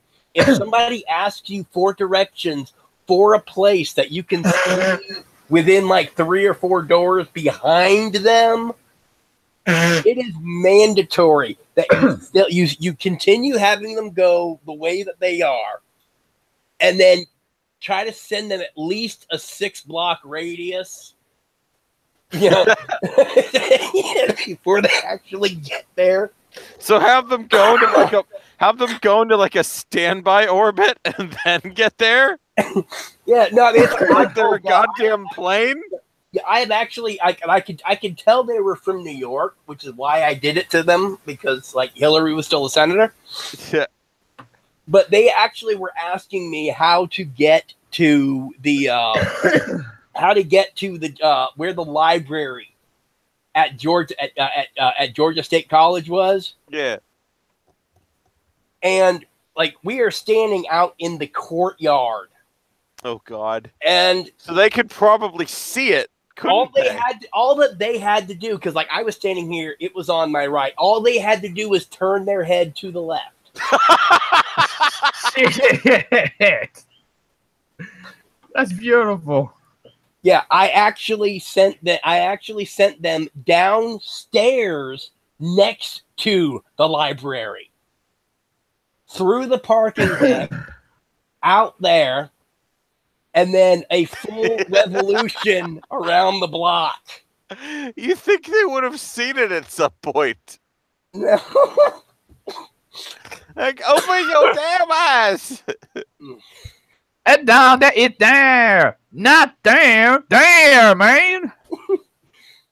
Oh yes, and then Man, yeah, you the guys different, stupid yeah, as the hell, different man. yonders. Oh god. He turns is dumb as hell, man. Yeah, I'm still not sure like where all the different yonders are. Yeah, there's over yonder, down yonder, around yonder, through yonder, up yonder. And right up your ass yonder. Yeah, northern scum. And And then it's like, there's southern distances. Back yonder. It's like, away. It's like you have to go down the road a ways. But it's like which is a little bit farther than a piece. Oh yeah. No, let's see. It goes. You have to go up the road a bit, up the road a ways, up the road a piece. And then I can't remember what the next one is. The hierarchy. there So is, we have like, we have the metric system, in the American, there's inch, and the foot, cotton yard. In the South, we have a bit, a ways, a piece. Like, what kind of system would you call that? It's not imperial. It's not metric. The plantation system? Wait. It's Southern. It's that their American Kansai system. It's different from the Tokyo system or the Fukuoka system. If we're going to the weeaboo route. All right, weeb. I'll be like Kiria. It's like, okay, God, that's enough. No, but Shut up, seriously, God. hold up, fuck up, my dude. No, but it's like if you actually know Southern measurement system, if somebody actually says it's down a bit or it's down a ways, you actually know, like, you're either going to get there quickly, or you might want to sit there and grab yourself a drink because you're going to be walking for a little bit. That's We actually, it's like we actually know it. It's like you have to know Southern, the redneck metric system. I'll be honest. I'm actually pretty impressed by rednecks, especially when it comes to building machines. They're like the orcs in Warcraft. There's no way it should work, and yet it magically does, or it blows up and then it works. Yeah, have you seen the shit this guy's built? Like, that's why I made the comparison.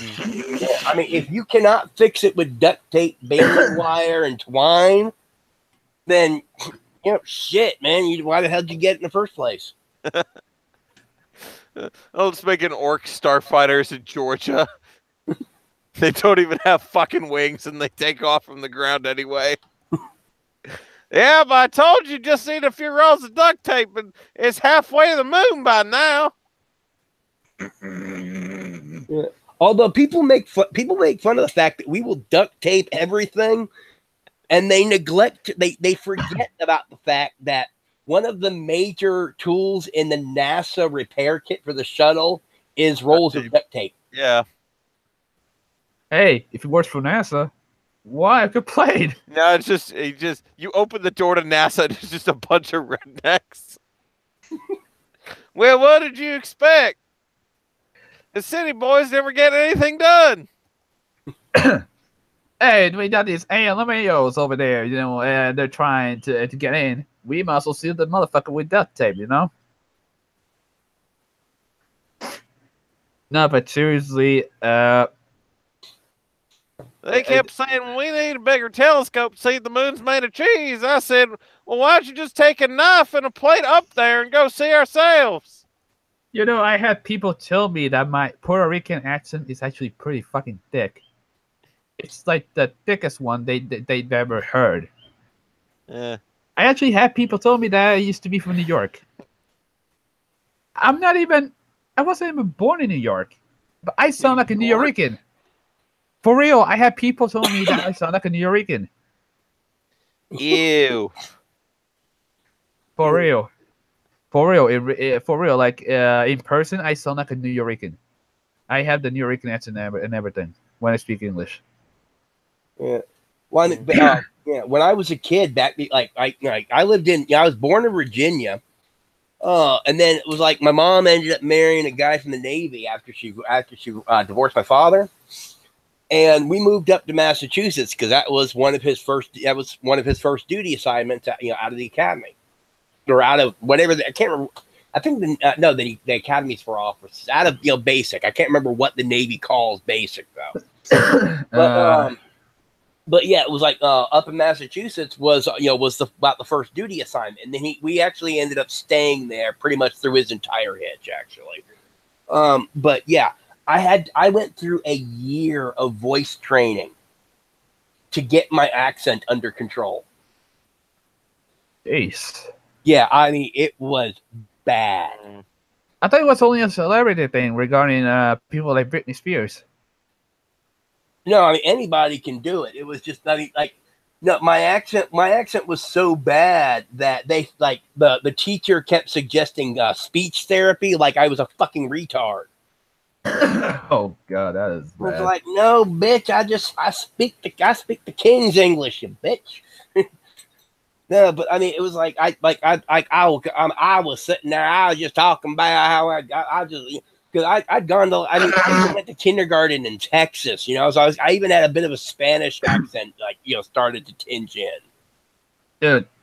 Yeah, I went to school in Corpus Christi. It's like how am I gonna say this?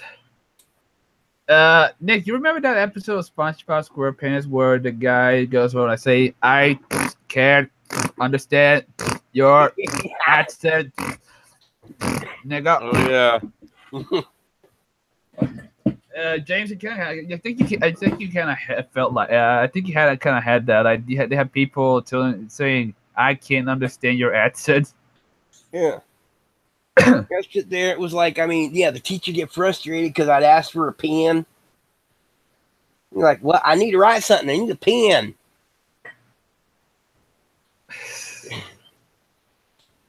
Thank God, I actually have to admit I'm glad I never picked up calling like everything a Coca-Cola or a pop. Like, a soda. Yeah, Soda pop. Yeah, I actually was like I had enough like people who spent enough time up north in my family to pick up calling things soda rather than pop or calling everything a cola. Yeah, like that is actually a thing in Georgia. People who will actually call, sit there and ask if you want to ask if you want to go down and get a cola and order a fucking orange soda.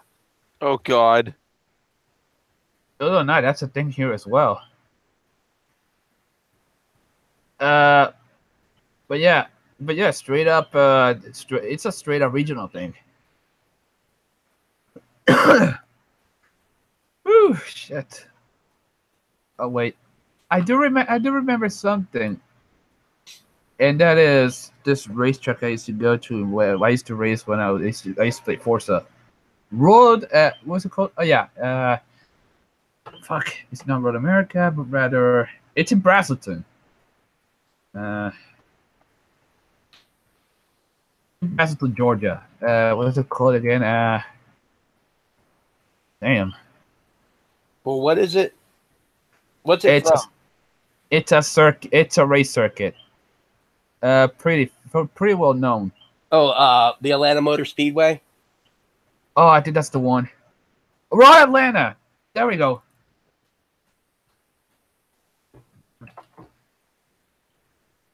Oh yeah, that's the one. Road Atlanta. Okay, Man. I just know we have the Atlanta Motor Speedway, and I just know it's south of the airport. Yeah, it's Road Atlanta. I used to. I'm not gonna lie, that fucking hill in the last corner was brutal. Okay. And then there's the fact that Mm. I mean, I know that racetrack because mostly it's where they used to hold more sports events in nationwide like Formula D and America Le Mans. Mm. But uh, Oh, I gotta put. Here's the thing. If you guys want to ask something about Puerto Rico, now's your time. If you want to ask me anything, I mean, other shit. than where are the nude beaches? The new beaches, huh? I know it's one of gone. I mean, do they actually even have nude beaches, or is that just a tourist thing? Well, they would still exist if it was just a tourist thing. Like they don't like vanish into nothing when the tourists are there, like a fucking old PS1 era game when you walk too far away from an object. To be fair, The tourists walk away and the whole beach just disappears. Like, no, the naked bitches. and to be fair, most people don't give a shit. Yeah, no, I mean it's like there are. No, I mean it's like you actually have like some place I can't remember, but it was like where the people that are there, like actually who are native or local, really aren't much into the nude thing, but like the nude beach is like the big tourist attraction. Oh yeah, I understand that, but it's just Well, I'm afraid not. I'm afraid not because Puerto Rico's laws are a bit conservative regarding nudity. But they won't catch you if you're in a hotel or at least somewhere that's private.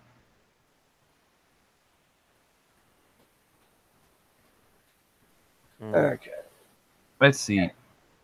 Yeah, because the only place I've ever been on vacation where nudity was not an issue was this guest house down in Fort Lauderdale.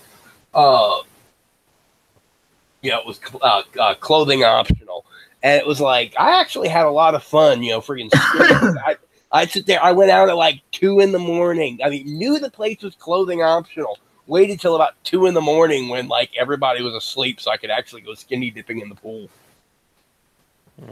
Even though all day I would see people skinny dipping in the pool, no problem. I just my social awkwardness and social anxiety was to a point where somehow I was worried about if I went to go skinny dipping, it would be offensive.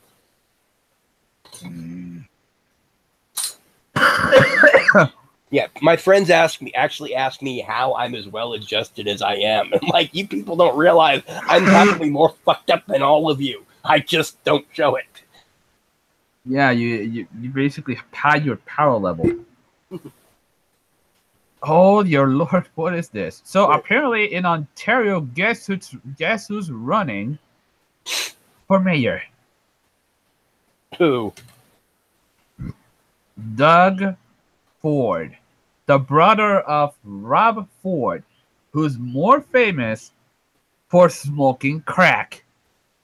yes, the magical crack mayor, Rip.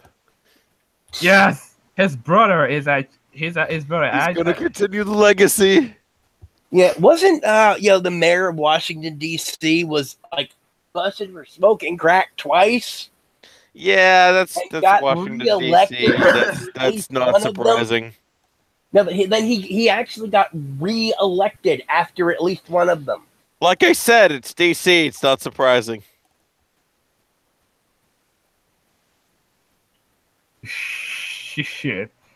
So what comment on the guy's status with legalized crack? Oh God.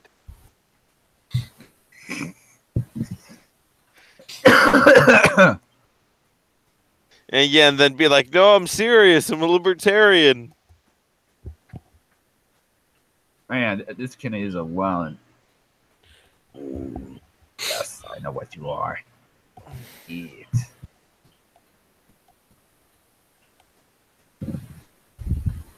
What the hell is this? So here's the thing. According to HIN News, what the fuck? Okay, so I'm reading this. We will print more money and give it to the unemployed to end poverty in South Africa, says new Minister of Finance. That's not how this works. That's not how any of this works. The South American former finance minister Nahala Nene, who made a dramatic return to his former position as head of national treasury in President Cyril Ramaphosa's new cabinet, spoke on other issues. Nene was first appointed by finance minister. Nene was infamously removed by Zuma in December 2015 on the basis of a promise he would head up a new African regional center of the BRICS Development Bank. His action at the time to make way to the little-known Desmond Ruyen plus Mesitomo that ran and came to be known as Nenegate. In other words, this guy wants to. This guy actually claims that every South African will be rich in 2 months or so. Apparently. I don't know, man. There's no way that could go completely horribly wrong. This is the same country that is killing white farmers. They're not killing them. They're expropriating the land without compensation. Uh-huh. Yeah, and apartheid was legalized separation. I don't know. I don't know how this shit will work. I mean, it worked with Rhodesia. It worked with Rhodesia, right? And just where they are now. They're living it up. They're living the dream. Yeah, I mean, to me, besides the fact that you have people who have built farms over generations or whatever else and all, and as sad as that is for them, I legitimately feel sorry for the South African government and people, because I've sat there, and I've seen similar, bluster and pontificating and whatever else going on and everything. I am not looking forward to the human rights crisis that is going to be resulting within the next 5 years from that. I mean, if you remember anything from the 80s and the "Aren't You Hungry" being the national anthem of Ethiopia, what is going to happen, and the scale of the absolute just downfall and destruction of South Africa is going to make Ethiopia look like it had excess. I mean, because you are already talking about, the thing is, like with the Ethiopians, they didn't have a strong military force and so on and so forth and everything. They didn't have warlords, per se or whatever.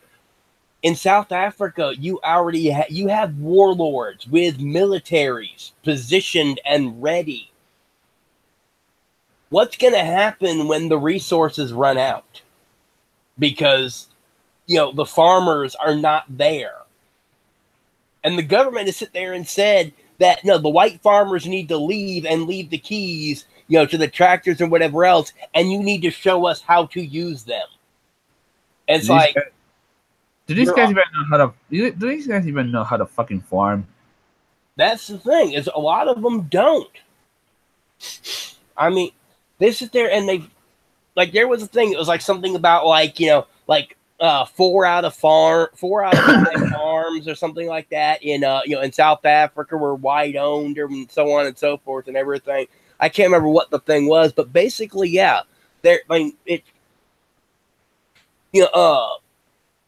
it's not even so much a matter of because I think they might actually have some that know how to farm, But the problem is there's not enough of them, and the government is more like nobody. Like right now, you can see with like the levels of violence and everything else that going on that you hear about there constantly.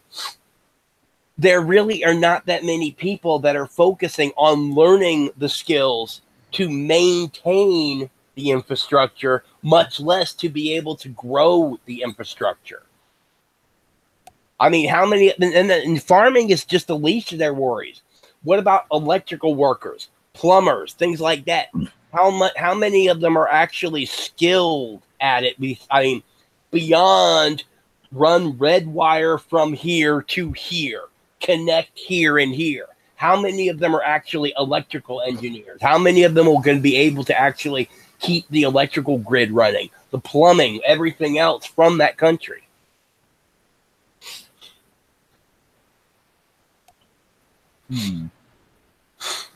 That's the thing these people don't realize. They do not have the brain.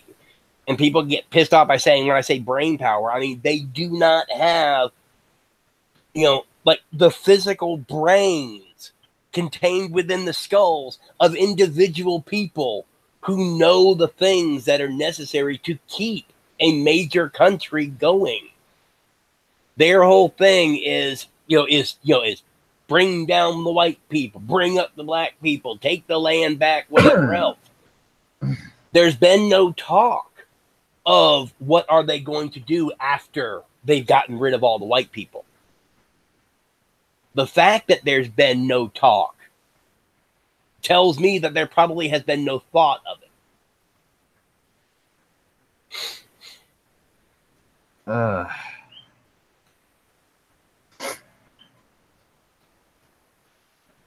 Yeah, the thing is, they're seeing it as a way of revenge for apartheid. That's their logic.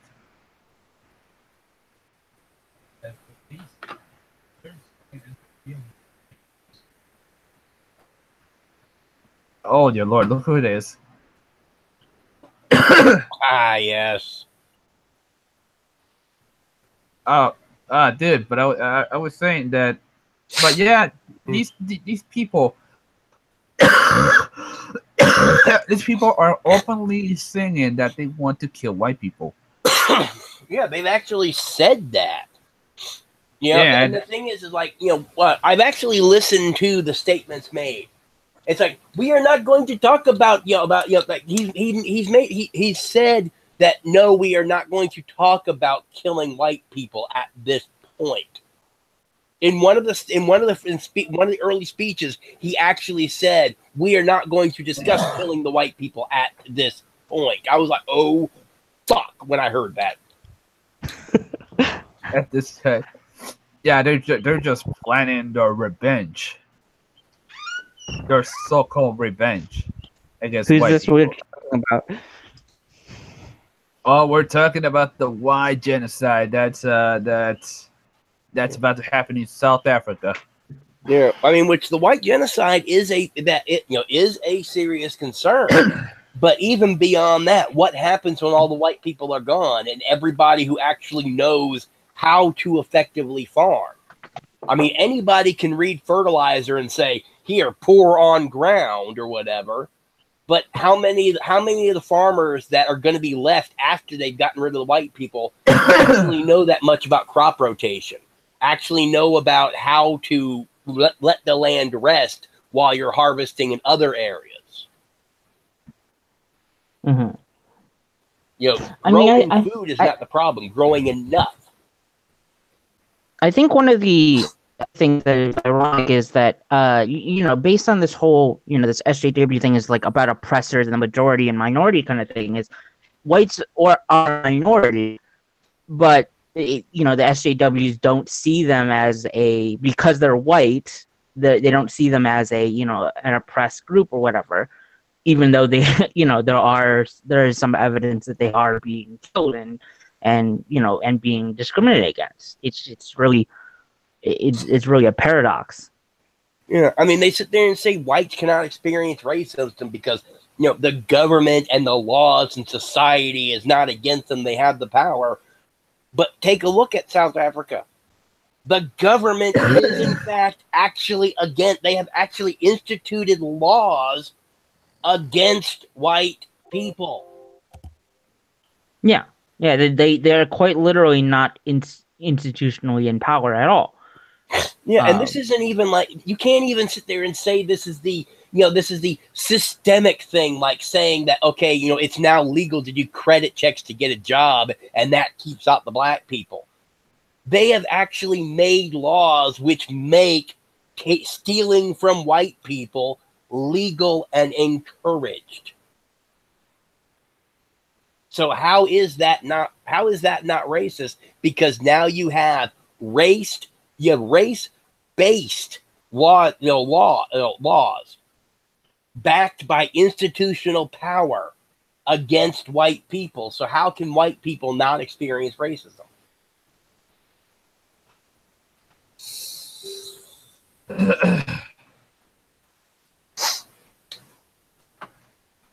Let's see. Oh yeah, God. Oh, I was just thinking something on mine. I keep forgetting to log into Minds. I'm like afraid that my account's lapsed or something by now. The thing with mine is they're not doing the points giveaway anymore. As a matter of fact, what they're doing is giving out Ethereum. Yeah, I'm not quite sure how, you get into, you start talking about cryptocurrency and stuff like that. Cryptocurrency has always been one of those things that I'm like, the same people that are supporting cryptocurrency because they're anti-government, whatever else, are not looking at the rather suspicious rise of cryptocurrency. All it's doing is damaging our chances of getting good PC components. No, not even that. You sit there and you take a look at it. It was originally promoted as an anti-government, currency. Could not be tracked, completely anonymous, so on and so forth. But the big question when people started finding out about it was, in fact, how can you make how will this work as a currency? And it was like, and then businesses started taking Bitcoin. I understand you have something that you can look somewhere and see that one Bitcoin is worth X amount. So therefore, and you can do fractional transactions, which means if you want to charge 1/1000th of a Bitcoin for a cup of coffee or whatever, all right, fine, whatever else. So you've made it a transactional thing or whatever, but then people were sitting there and talking about how it is that, how can it replace currency or whatever else? Well, the same people that jumped on Bitcoin back when it was being promoted as an anti-government, anonymous, untraceable transaction currency, are the same people who've been pushing the conspiracy theory about how they are going to try to get rid of all currency, are going to try to, they're going to try to go to a completely digital currency so they can track everything and so on and so forth. And I'm like, okay, you take a look at Bitcoin, and everything about Bitcoin is the perfect medium for a group that wants to eliminate, paper currency with a mind to having complete and total trackability. Because you can go and you can take a look at a Bitcoin and you can trace every transaction that Bitcoin has gone back to all the way to the point when it was mined. So far, and the only difference between what the conspiracy theory says and what Bitcoin is there's not a name attached. There's this, Bitcoin user 217431. Well, if you go and you change 214731 to Robert Davis at 487 Elm Street, Social Security number. Yeah, I mean, it's definitely not Bitcoin is definitely not anonymous because what was it, the Silk Road or whatever got raided by the FBI and whatnot. So it's definitely Well, no, possible like to. you talking about the Silk Road thing? Yeah, I mean, it's definitely Well, possible that to. wasn't Bitcoin. That was he actually had sloppy OPSEC. He actually was like used the same computer to go and log into like his own accounts, like social media, whatever. So they were able to pop his IP that way, and that's where they got in on that. But the thing is, though, is that you go and you take a look at it, that Bitcoin never really took off until Venezuela crashed. When Venezuela went belly up because of socialism and Bitcoin became the transactional currency of the country, that's when Bitcoin really started to pick up because people saw, hey, this can actually be used by large numbers of people. And, and then, like the mining and everything else kicked it into high gear or whatever.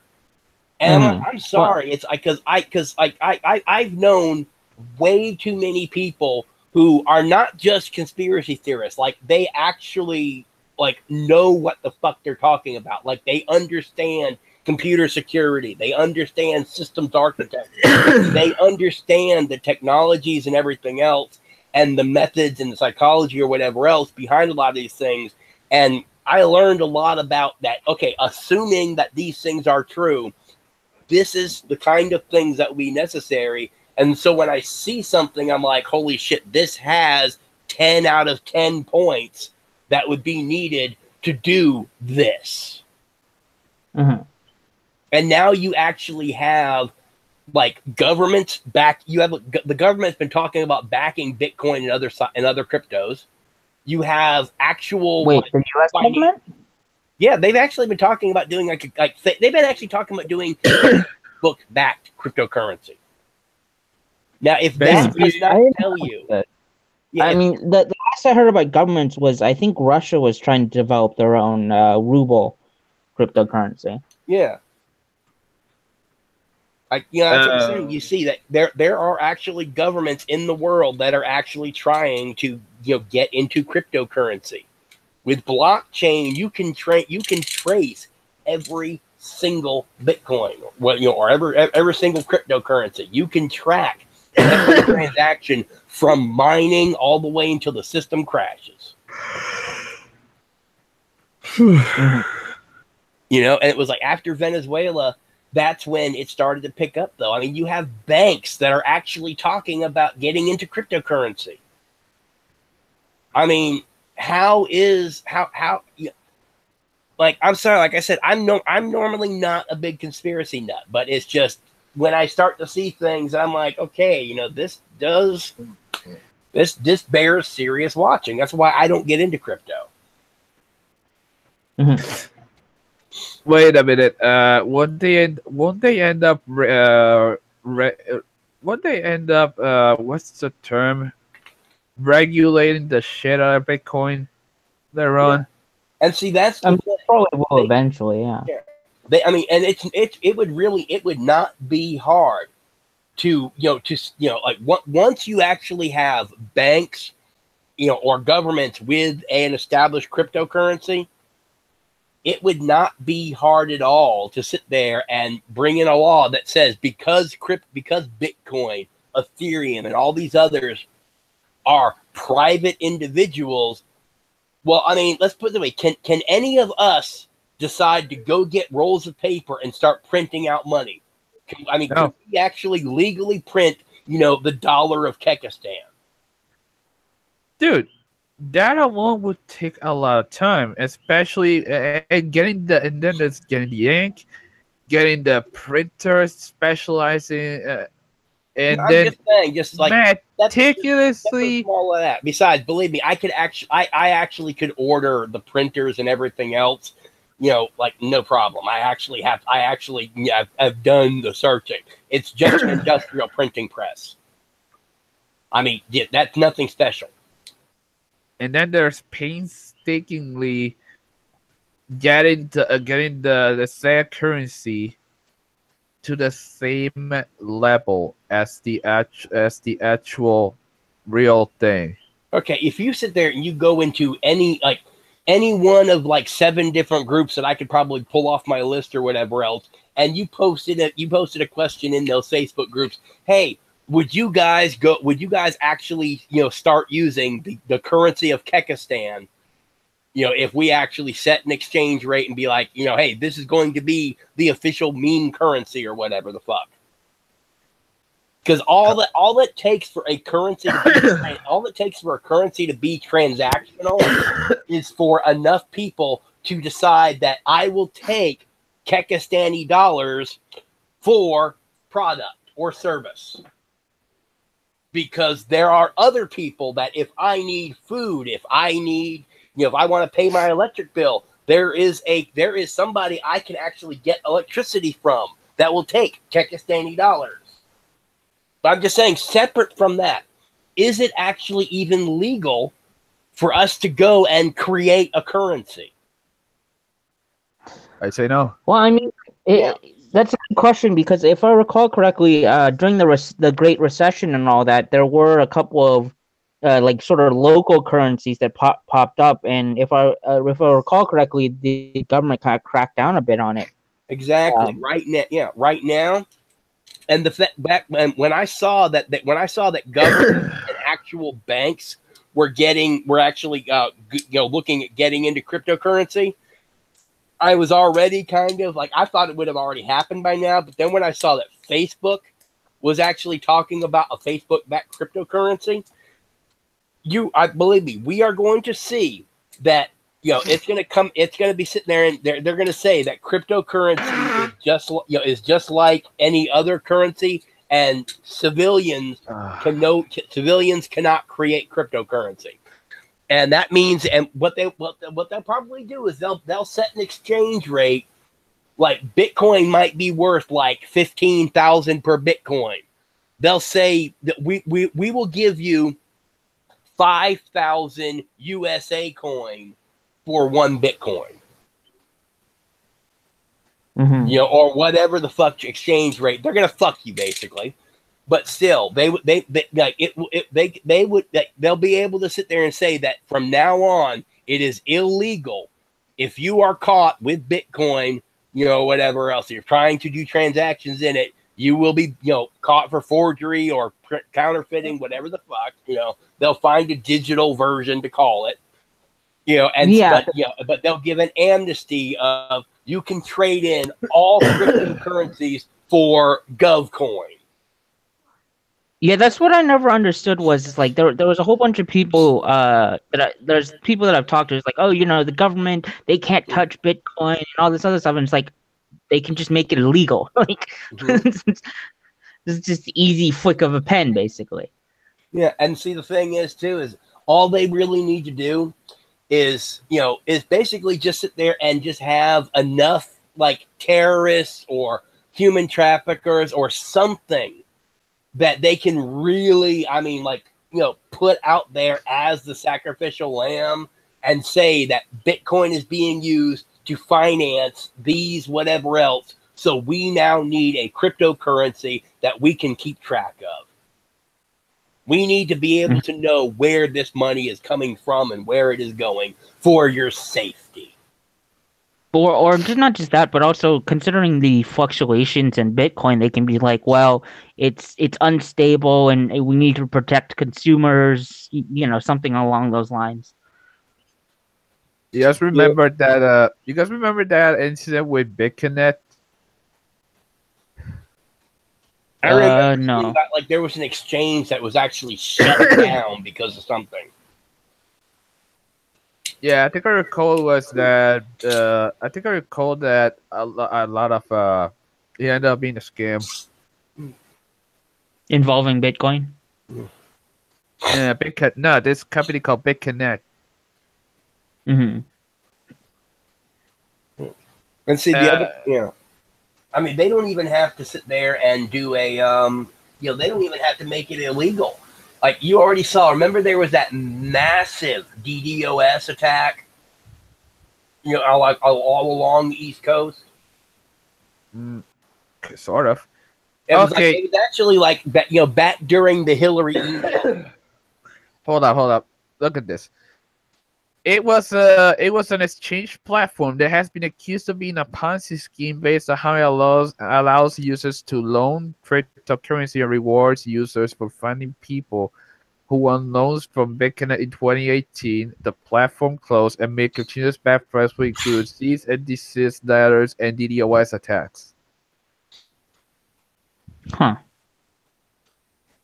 Yeah. Meme aside, there was a massive contribution. There was a massive controversy regarding Bitcoin being a scam, like a straight up Ponzi scheme, like Herbalife. Yeah. But remember that massive DDoS attack on the East Coast back? I think it was like back during around the Hillary email thing. Oh yeah, Yeah, kinda. yeah, yeah. Now, because America no longer controls the internet and the actual physical servers that are now the backbone of the internet are in a much less secure location, how hard would it be to just completely shut down the internet for like a day or two and wipe all cryptocurrency? If you're like, Wait, by who? See, that's the thing. Is went back back when the backbone of the of the internet was in America, like the servers were physically in America. We actually had military personnel, as security, because that was the American, the American government and American military depended on that backbone. Now the servers that and the thing is, like, I actually knew a guy that, he actually did disaster planning for like the CDC. And one of the things he handled was computer security, like how government agencies or whatever else can secure their computers against whatever else.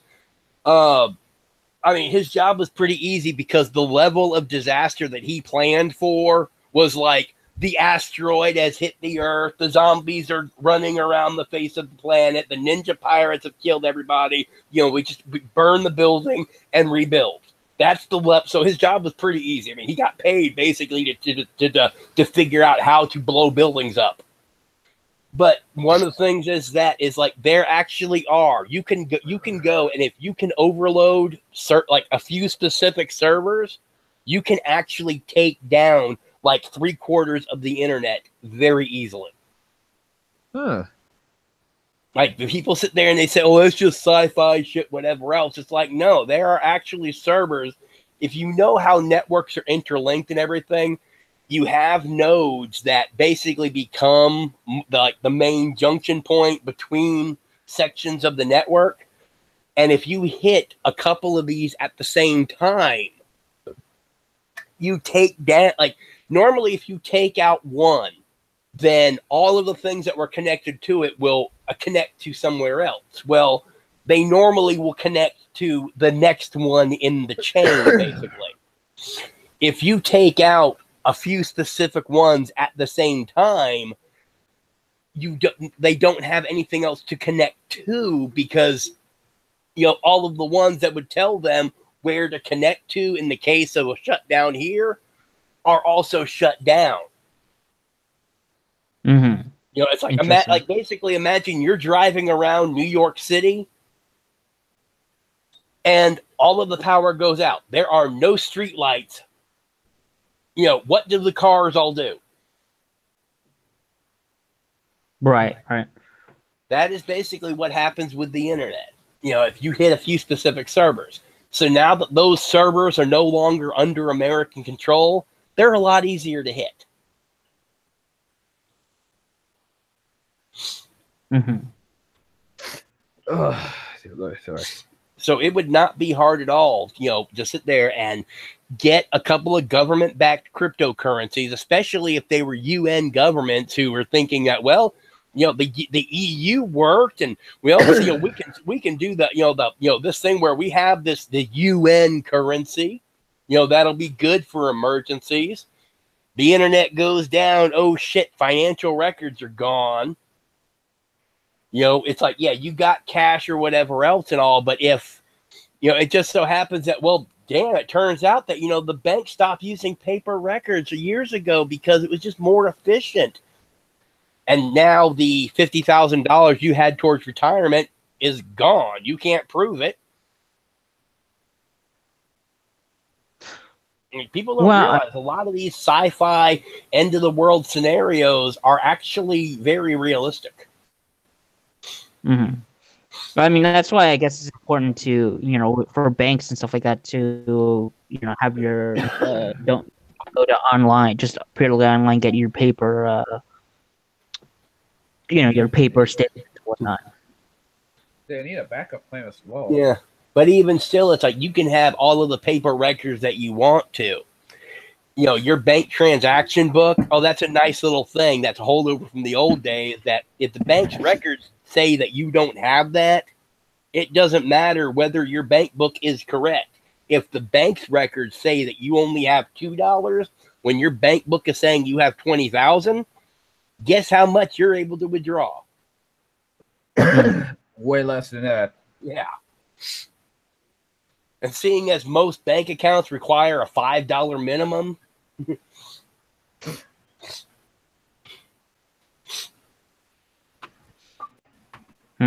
So, James, yeah. are we to say that we are officially woke? Yeah. See, that's the thing. I mean, like, I take a look at all the different stuff, and I see, okay, yes, all of this, and this conspiracy, based on what I'm seeing, could, in fact, they actually are realistically possible. I don't know whether they're probable. I don't know if they're plausible, whatever. But based on these things that I'm seeing, they are, in fact, possible. They could happen in a real world situation. And part of the thing I sit there and realize that the ones that would basically be the worst for us, the ones that could actually result in planet-wide social catastrophe, like, dogs and cats sleeping together, utter chaos, cannibalism, whatever the fuck else. There's no way we could stop it, even if we found out that it was true. I mean,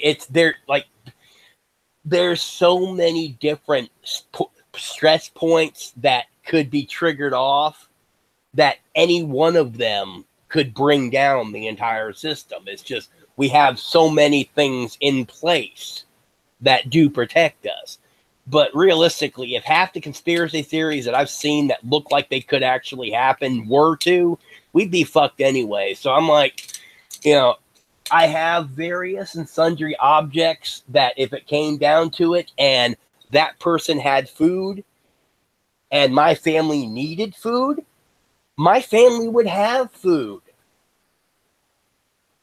That's the thing. People that they talk about, like, save up gold because in the event, society goes and it's Mad Max and whatever else and all, gold will still whatever. You come to me with a pound of gold versus this person that came to me with 10 pounds of meat. Meat. Yeah. I mean, what the fuck You're is gonna take the money meat gonna because it's do important, when I can't essential. go down to Kroger? Yeah, the thing is, the meat is actually beneficial. Has more value than gold on a post-apocalyptic society. Exactly. I mean, it would be the same as how should I say this? If all the world's supply of gasoline would run out, it would be the end of civilization as we know it if we weren't prepared. That like this would be the kind of shit that you see on a Mad Max movie. Yeah. I mean, the thing is, we've actually done enough study in biofuels and whatever else where, like, yeah, the running out of gas would not be that, that bad off of an end of the world scenario. But, oh, yeah, a lot of people would be really messed up. But, like, you sit there and, like, you take a look at it. How much of your daily life is connected to the internet? Like, how much do you use the internet on a daily basis? I mean, these days there's a lot. Yeah, a lot. Yeah, and a lot of stuff people don't even realize. Like, you go down to the store, and you use your debit card.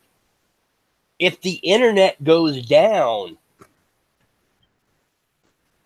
I mean, it ain't gonna work. It happened here. Like, it happened here post Maria. Like they didn't have any ATM services or anything. You had to take cash only in the case that the ATMs didn't work, and people were losing their shit over it. Yeah, I mean, like, this is actually my old credit card. I actually got a new one. I just use this like for when I'm putting glue onto like my peppercorn stuff. I use it as a squeegee. But the internet goes down. This is about as useful as this, and this is a business card. Mm-hmm. I mean, if I know a neighbor who's got food that I don't like, oh yeah, this will get me into that house. So yeah, I'll still be able to get food with my card.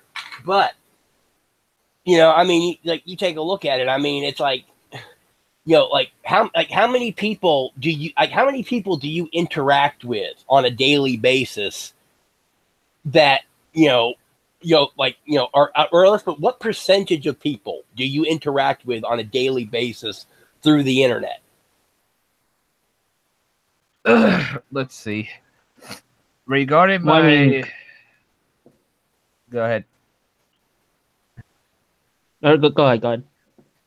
Regarding my real life friends, barely. Compared to you guys, barely. I would say at least 5 minutes or so, maybe less. No, not how much time. I'm talking about out of the people that you interact with on any given day. What percentage of people that you know and you interact with are through the internet? Wow. I never actually thought about it. I would say 25%. Yeah, for me, it's about 90% actually, because like I don't know anybody in this town. I really I have like no social life here. I would say 25, and that's just me being lucky. 25%. I mean, the percentage is definitely going to be higher in cities because people are, there's not as much, that's what that small town familiarity or whatnot. So cities are definitely, it's definitely going to be higher percent and stuff like that. Yeah. Now take a look at another aspect to that. When you're coordinating things, even something as simple as meeting up for lunch, how much of that is done like through the internet or through phone or whatever? Right. Well, it might mention that. Like, in regards to phones, it's like a lot of people, landlines and stuff like that are disappearing. Everyone's going to smartphones, and they're going, I guess pseudo internet. Well, it's not, but over like cell towers, basically. Yeah. Now imagine if the entire network goes down, the internet, the cell phones, or whatever else, how much that would impact you. And now take that to just your town, your state. I mean, just that alone, because think about if all of the things that you can't coordinate because the network is down, the police, fire, ambulance. And that's not I even guess to mention military or, or between states or anything else. in regards to that, the other point is like as our population grows, the more people you have to coordinate. Like if a network goes down, it is just that much more important because you have so many more people to sort of try to need to try to organize. Whereas like 100 years ago or 200 years ago, there's like not even close to the number of people. Yeah. Yeah. Oh dear lord. So there's that. Yeah, So modern, I actually that much more important. a bit more, but like I actually, as long as I can find certain natural things, like as long as I can find a source of lodestone, I could actually make a generator because I got no problem knocking a motherfucker out and stripping the wire out of his house quick. Mm-hmm. But I could actually make a generator. Like I know how to smelt metal. I could actually go and like that's part of the reason why I take apart like about every damn electrical motor I come across. I could actually go and cast out, like each of these individual plates, on large scale and smelt down metal and actually make the winding frame, get copper wire and actually wind a rotor. And then, if necessary, because I actually know how to shape stone and everything, I could get lodestone, actually make the magnets, and everything, and make a fucking generator. A friend of mine actually tried to do that, and he ended up selling all the copper. Yeah. But then again, I also know which parts of a car to rip out where I could do the same thing with a bicycle, with a bicycle wheel, a couple of car parts, and some PVC pipe. So I could actually make a vertical turbine generator. So.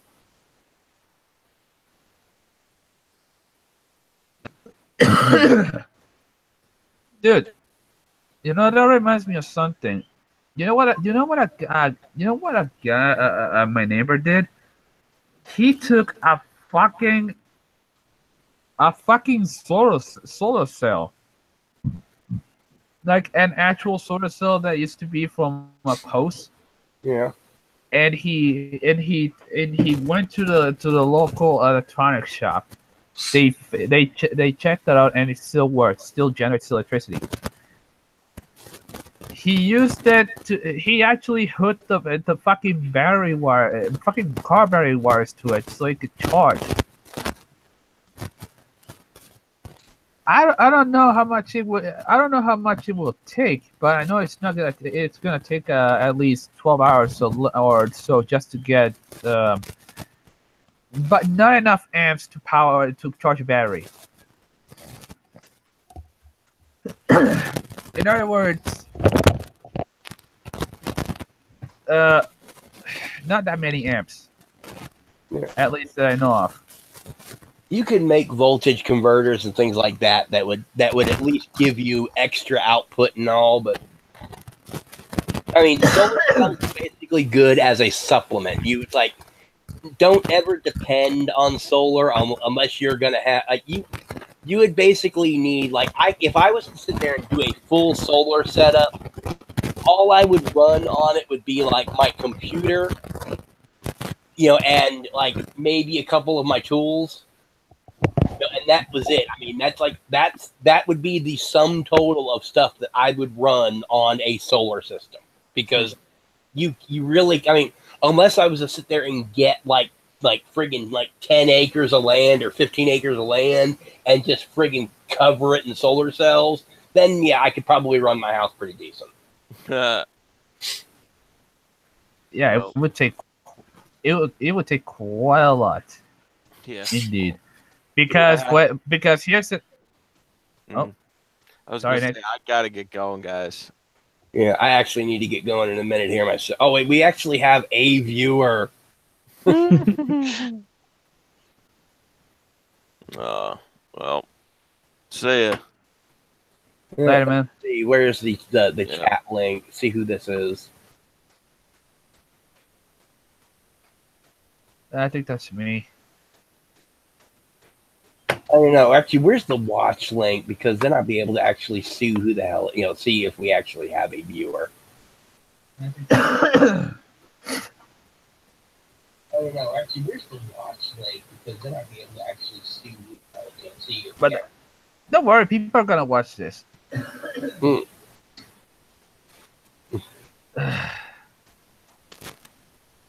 Now here's the thing. This happened. This is. Oh, we have this, 2 viewers now. Like, This yeah, was by a- the way, whoever's watching this now, if you actually pay attention to the entire stream, we ramble a lot, but we get into some really good shit. Oh, dude, you think that's something? Here's the thing. Back when Puerto Rico ran out of power for like the majority of the after Hurricane Maria, it was like that. We had when it came to communication, we were not prepared for the amount of shit that happened afterwards. There were people doing lines in every gas station. They were looting. They were desperate. They couldn't talk to anybody because they even went as, dude. The only thing that kept them informed was the radio, battery radios. We were now think about that. You take a look at what happened in Puerto Rico, and that was with everybody knowing that help was going to be coming. Right. Yeah. Once sort of the fabric of society starts breaking down, people start, turning savage, basically, and it's just par for the course, I suppose. Yeah. But I mean, like, imagine what would have happened in Puerto Rico if it was like, holy shit, help is not going to come. This is life from now on. Imagine what that would have been like. It would have been total fucking chaos. Which is why it's probably good to always have a little, not to go full doomsday prepper, but to have a little, some supplies, something to protect yourself, batteries and that kind of stuff. Yeah, I actually have a plastic box, like I think it's about 14 quarts or something. I know it's one of the big ones, and it's loaded with let's see, we got a radio, a bunch of batteries, different sizes. I'm gonna be buying some more because hurricane season is basically around the corner. Literally, this Friday. Yeah, see, I mean, that's one of the things. Like when when I was a kid, we ended up going to the Mormons church for a while. Like, I don't know why my parents thought that taking us to the Mormons was a good idea. My mom eventually got excommunicated for heresy, so probably not a good idea. But, wow, what did she get excommunicated from the Mormon church, though? Yeah, and believe me, getting excommunicated from the Mormons, I asked around to different Mormons, like later on years, I explained the situation. They're like, how did your mom actually get excommunicated? Because it wasn't just excommunication. It wasn't just like, okay, she was told to leave. People from Utah, like the actual, like whatever the equivalent of the Pope is for the Mormons. The elders. Yeah. Elders, like I can't remember what they actually call. Like, I think there's actually a term for what the equivalent of the Pope is for the Mormon Church or whatever. But like people who are in charge of the Mormon Church worldwide from Utah came out to our church in Hyannis and met with my mother. 2 hours later, they told her to have a nice day, and would miss her attending their church, but and they act like, I'm like, oh my god, that my dad ended up hiding it, but they actually gave her, like, you know how like they you hear about the excommunication scroll, like it's like they actually The what? gave her. Yeah, I swear to God, they actually gave my mom a scroll, like a formal writ of excommunication. Damn. Yeah, my dad ended up hiding it because my mom was going to frame it. But Wow. she got excommunicated for heresy because, like, she saw things in the Book of Mormon that said, like, man and woman shall minister and whatever else. I mean, eventually I'll get around to reading it. But she was asking questions. It's like, wait a minute. You say that a woman's role is this, that, and the other, but the book says this, and so what's going on? And then she started talking to the good wives of the church, and the good wives started asking questions. And so they decided that it was Oh, so her it was all involved. Her ideas were spreading and contaminating, I guess, the the congregation. Yeah, so they decided it was in the best interest of all parties that my mother seek a different. But one of the things that they teach, besides the fact that blacks are evil and that your family genealogy is important, is that they never actually say the blacks are evil thing. It's like it's couched in some way that basically it amounts to black. But anyway. Oh, I know what it is. Yeah, like the mark of something. I can't remember what, but I never really paid that much attention. But one of the things they teach is you have to have a year supply of like food and supplies backed up. And what you're supposed to do is you're supposed to build that year supply up, and then you use from your supply and replenish your supply. So it's always rotating. And so that's one thing from the Mormons that I'm like, I actually do think is a good thing to do. Sammy's kind of a doomsday cult, though. Do what? Sammy, the shame. It's kind of a doomsday cult, like the Messianic Jews. Yeah. Well, I mean, the Mormons are among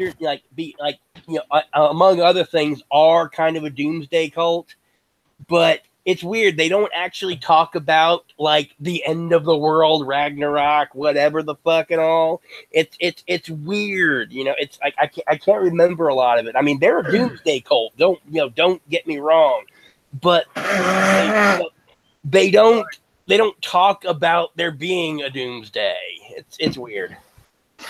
Pardon me. I still have the cold. So if anyone's still randomly hearing coughing and shit like that, that's good. That's partly, yeah.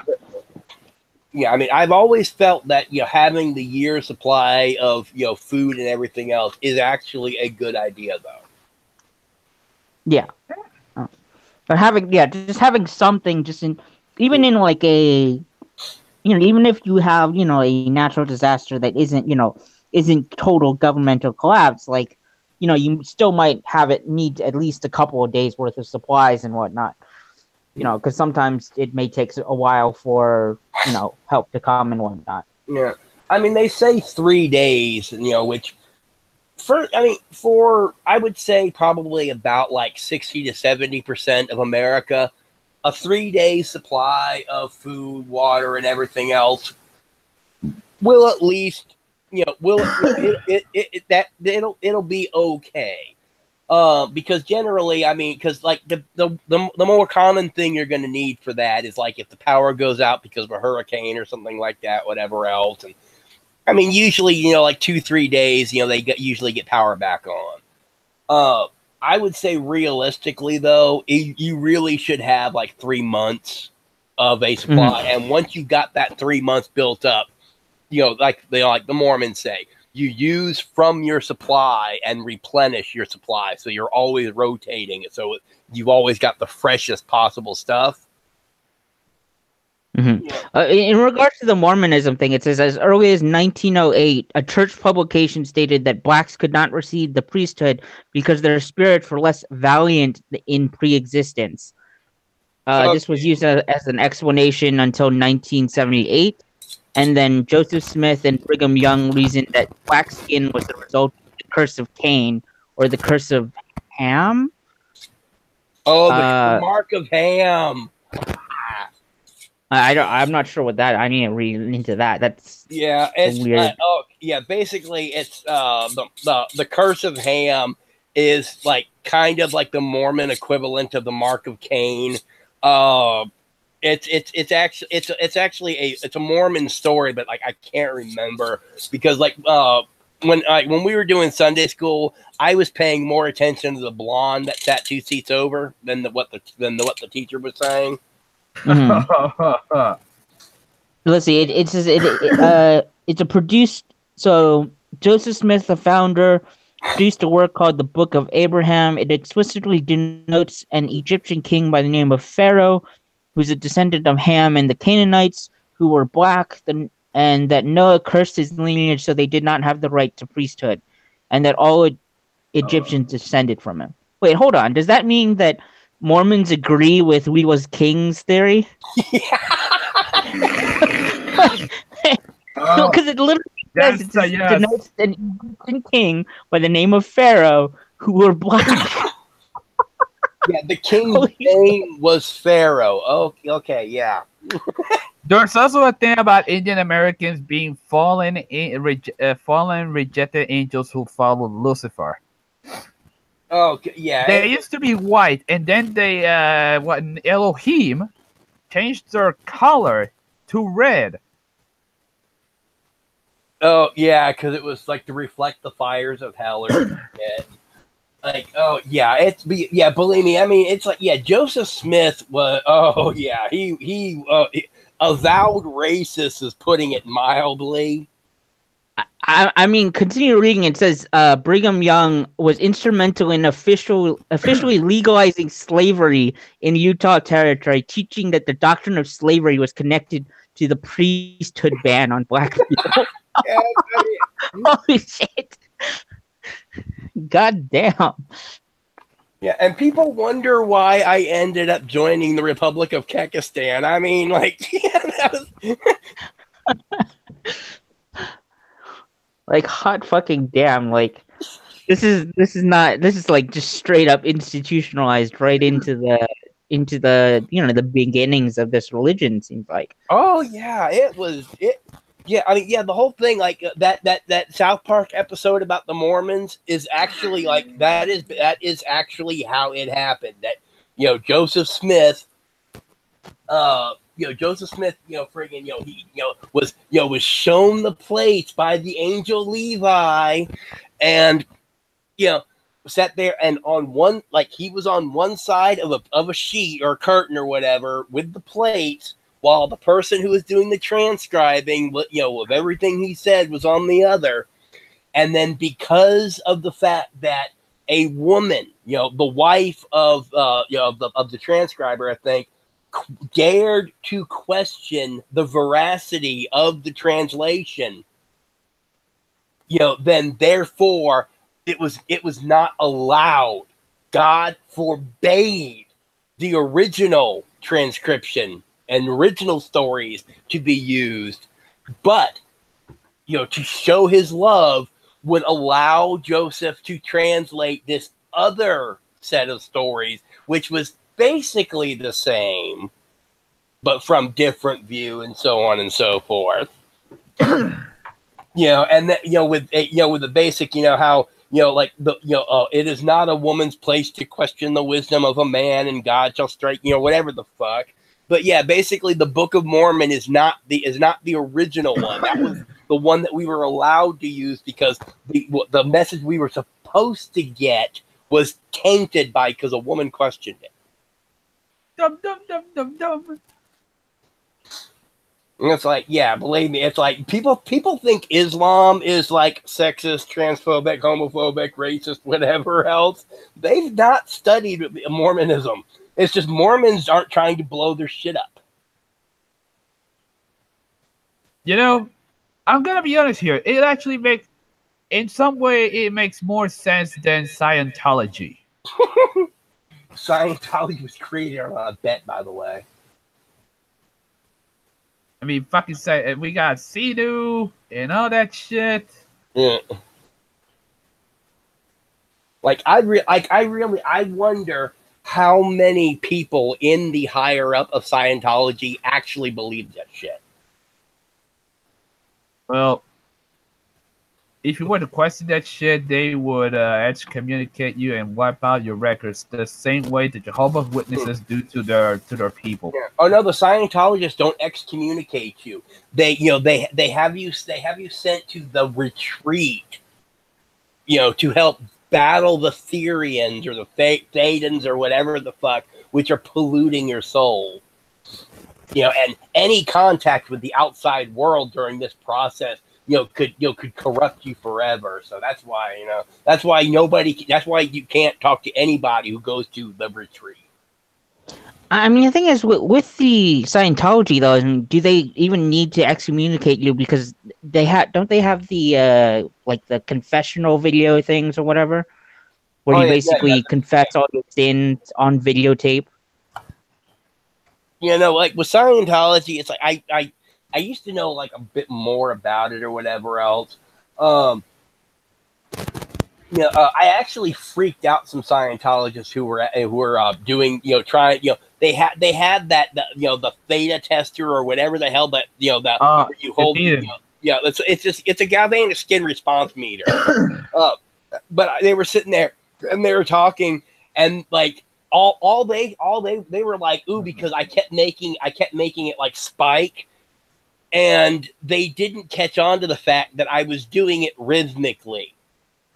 Like I was deliberately, just all I did was just tighten my hands on it a little bit, which and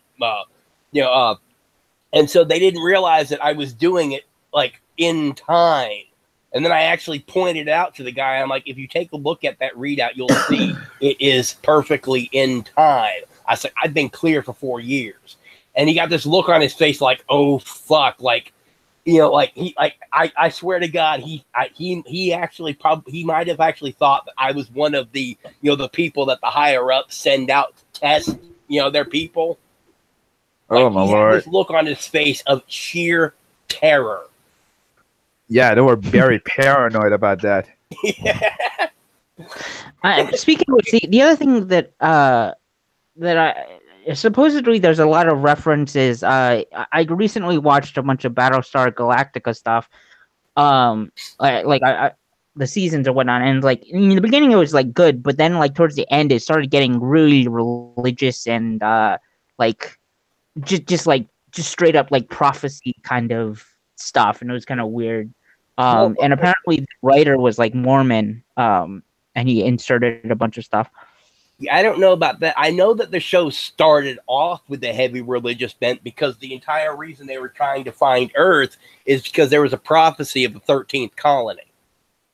Right. And then it was so that got the show going, and then they could sit there and just every once in a while mention that Earth was the 13th colony, but then keep it straight up sci-fi, kind of wagon trainish.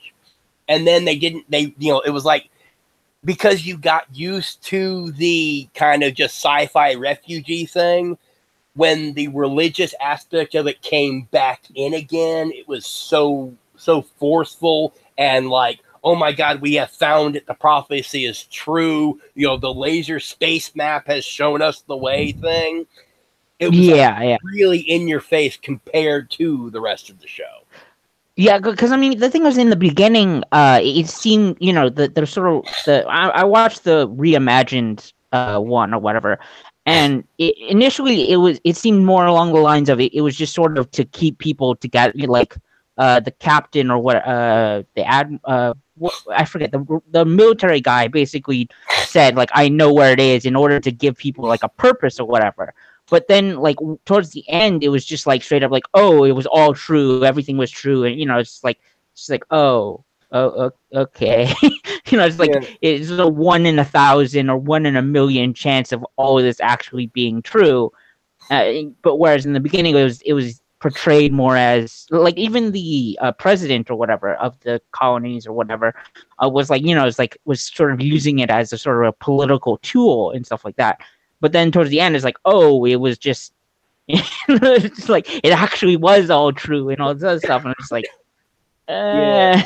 No, I actually met Richard Hatch, by the way. Like, I was security at Dragon Con one year, and his personal assistant like came up panicking because like the badges, for the badges for a couple of people like weren't ready when they were supposed to be, and I ended up just like I couldn't understand what the fuck she was talking about, so I just like here's the head of registration.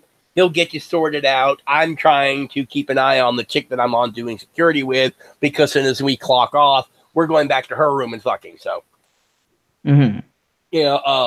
And then I ended up like I actually went to his table at the Walk of Fame, and I was like, "Oh hi," I'm like, I need to talk to your assistant," and he was like, he confused, and he called her over. Oh yeah, this is the guy I was talking to you about. And I was just trying to collect on a fucking drink she owed me.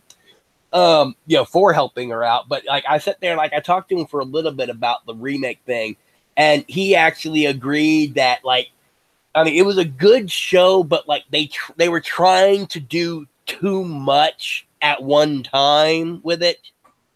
With like you had everything that was going along like with the humans alone, and then you had the Cylons, and then you had the humans that didn't realize they were Cylons. And apparently, like, there were a couple of people that thought that they were Cylons that turned out to be human, and there was just like way too much going on at a time, because the whole point of Battlestar Galactica was the trip to safety, the trip to the new home, and here they are stuck on a fucking refugee planet, with Nazi stormtrooper skin jobs holding them in a concentration camp.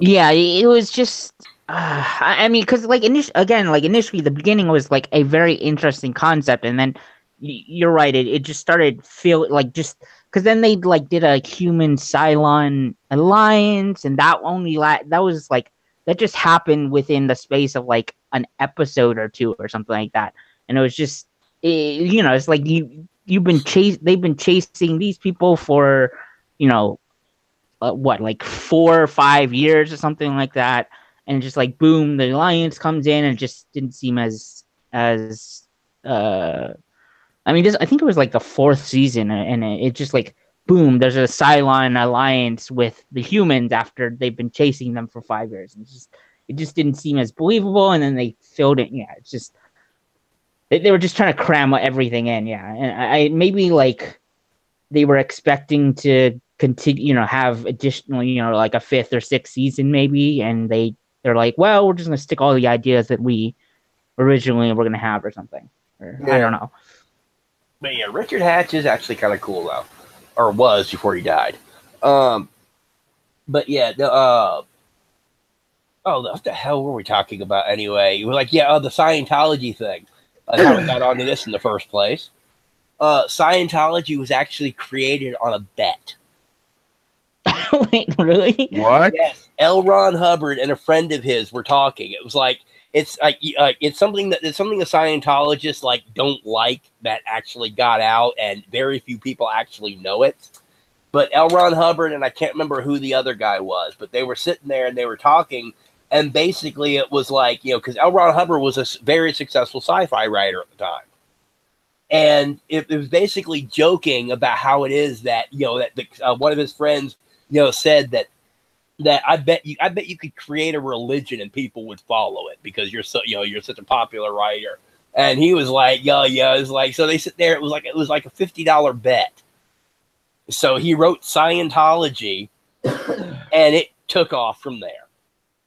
I thought one of the other reasons why it was like tax reasons or something like that. I think part of it was like I think that's why they kept it going. Actually, was for the tax stuff. But the entire reason why he wrote Dianetics and like got that all started was because it was like a $50 bet about if he was to create a religion that would people follow it.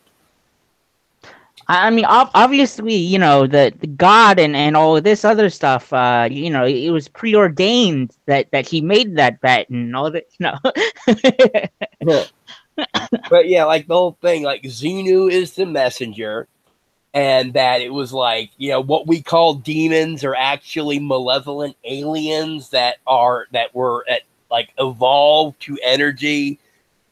But yet some of the other principles in Scientology is that it's your negativity that prevents you from evolving. So how did these evil, malevolent, negative beings evolve to energy forms to be able to infect humans that cause all the problems? And it's like, huh? Yeah, I mean, because the thing was like, isn't Scientology like there's like persecuted aliens or something that like their spirits are inhabiting humans or some shit like that? Oh yeah, there is so much like basically directly ripping off Christian concepts, but like rather than it being fallen angels, it's persecuted persecuted aliens and so forth. But even still, it's like I'm trying to remember the thing. I know that Earth was supposed to be a prison planet too. Basically, it's like Earth is Georgia or Australia. It's like it's where the aliens, but as a prison planet.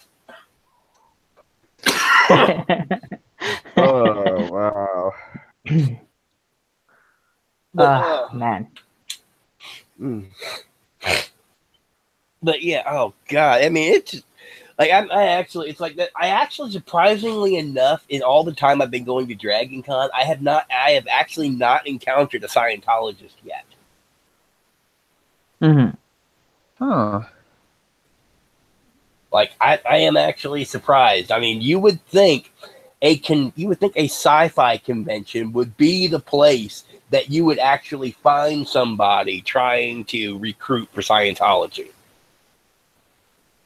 But then again, I also don't go, like, I used to go to like the UFO panels, and some of like the more esoteric, conspiracy theory stuff.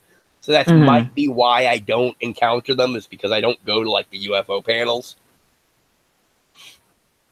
Because those seem to be like the ones that like you would find an alien-based religion, at. Yeah, I mean, yeah, I'm not sure. I mean, I guess the thing is though, I don't know. I'm not sure if like sci-fi people would be necessarily religious though.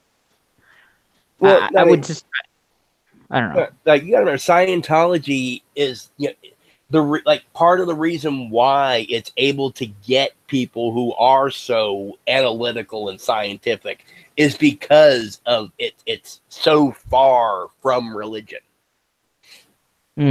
Like, people have tried to say, technically I'm still a member because I just I never decided to stop going. I just haven't gone because I don't live in Atlanta anymore. But it was like, I used to go to the Spiritual Living Center, which the national organization it's under is the Church of Mind Science, which has nothing to do with Scientology. It's like, basically it's that, they teach that the universe is what it is and you are in the universe. It's a Unitarian church. Kind of. It's like basically the concept of God is what it is for you. And like later on you learn what that means is not that what you think God is what God is. God is everything.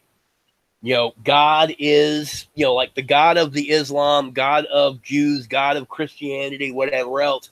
God is all of these things, not just one thing or this or this. God is all of these things. It's just that Christianity sees these aspects. Judaism sees these aspects. All the different. So basically, it's like it's like the god of death. What is it? The in Game of Thrones, the assassins or whatever, with the House of Black and White, it's like all these religions are actually this our God is just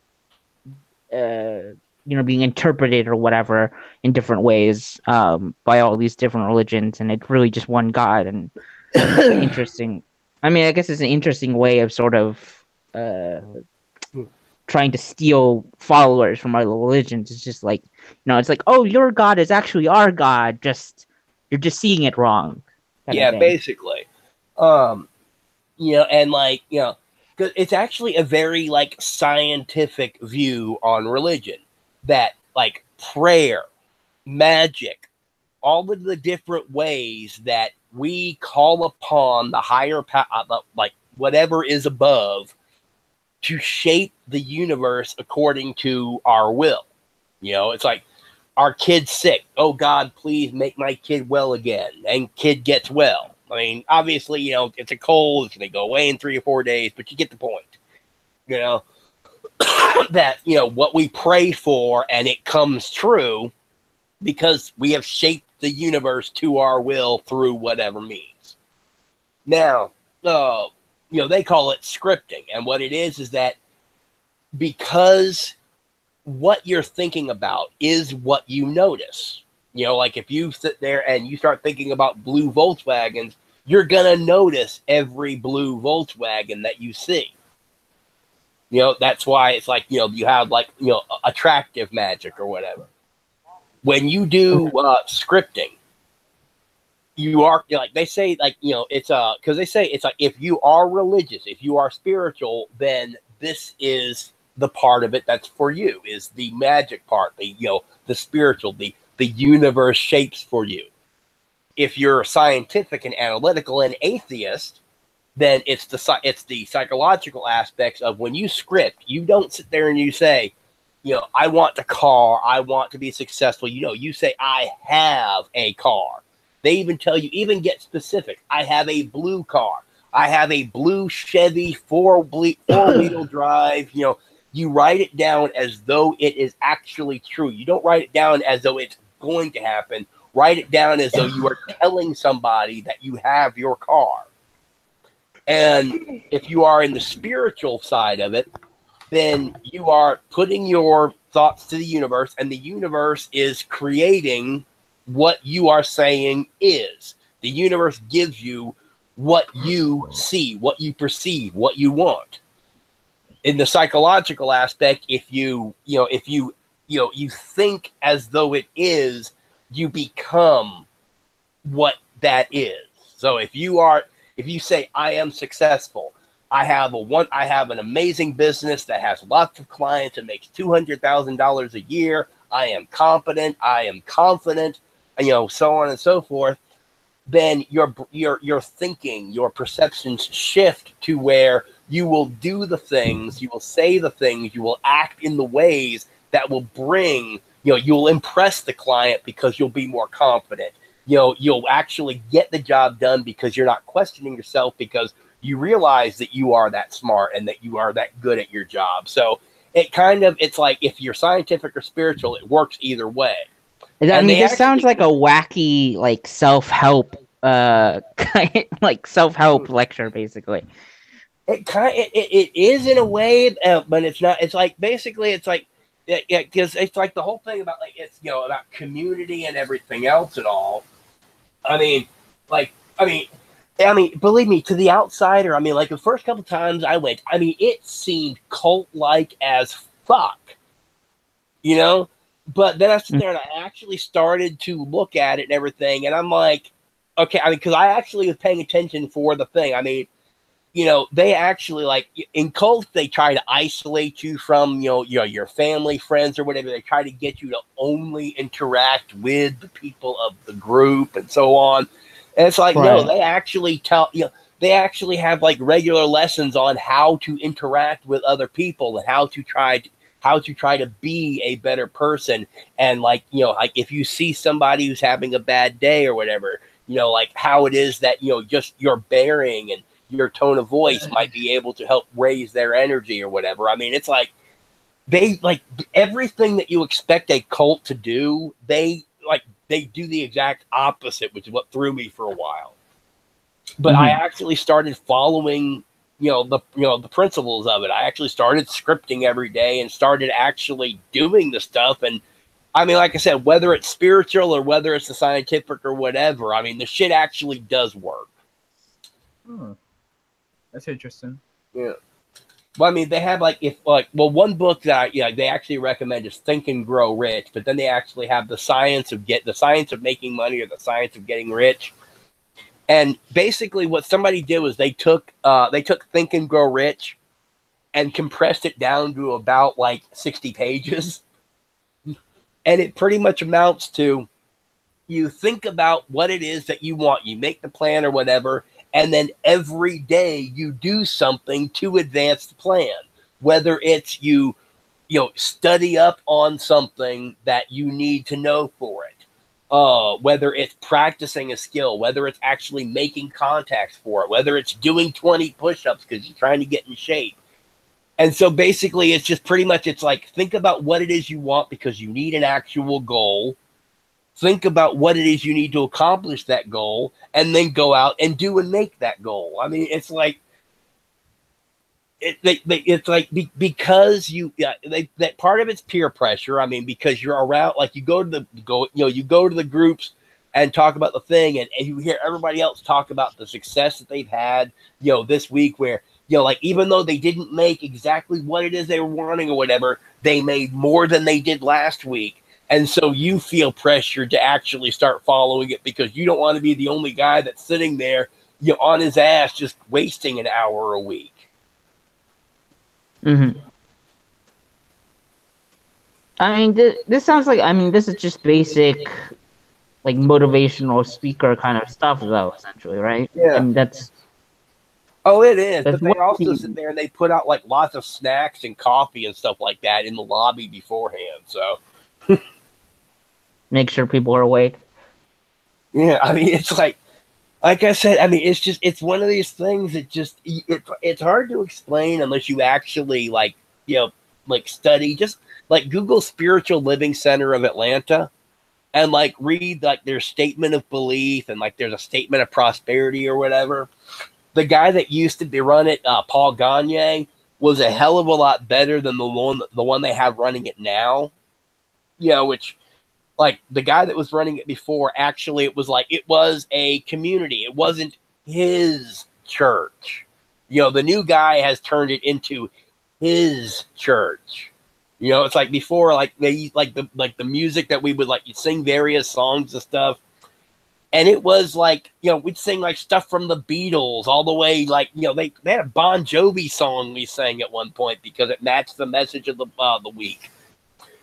Ever since the new guy took over, it's like every song we sing is one of the songs that he wrote. I mean, that place got, like, I ended up stopping going after a while because it really was starting to turn a bit cultish. Mm-hmm.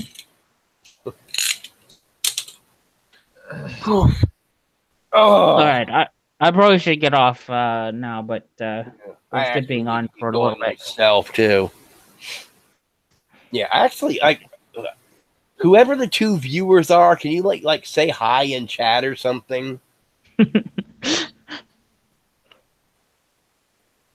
Well, I know I'm one of them, but the other one... Okay, yeah. It's like, yeah. Well, I'm gonna call it a night. I'm coughing up a storm, and this is... I don't know who it is, but anyway, thank you for joining or whatever. And, like, I know I have friends of mine who, like, I actually have subscribers that, like, look for my costuming and prop stuff and whatever else. I'm probably going to end up getting some comments asking what the hell this was. Well, this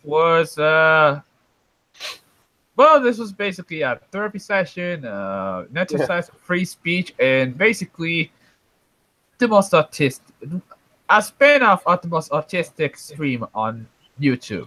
Yeah, this was actually probably more coherent than our normal stream, which is sad.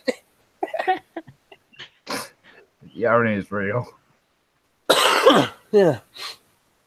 Less coherent and a lot less political this time.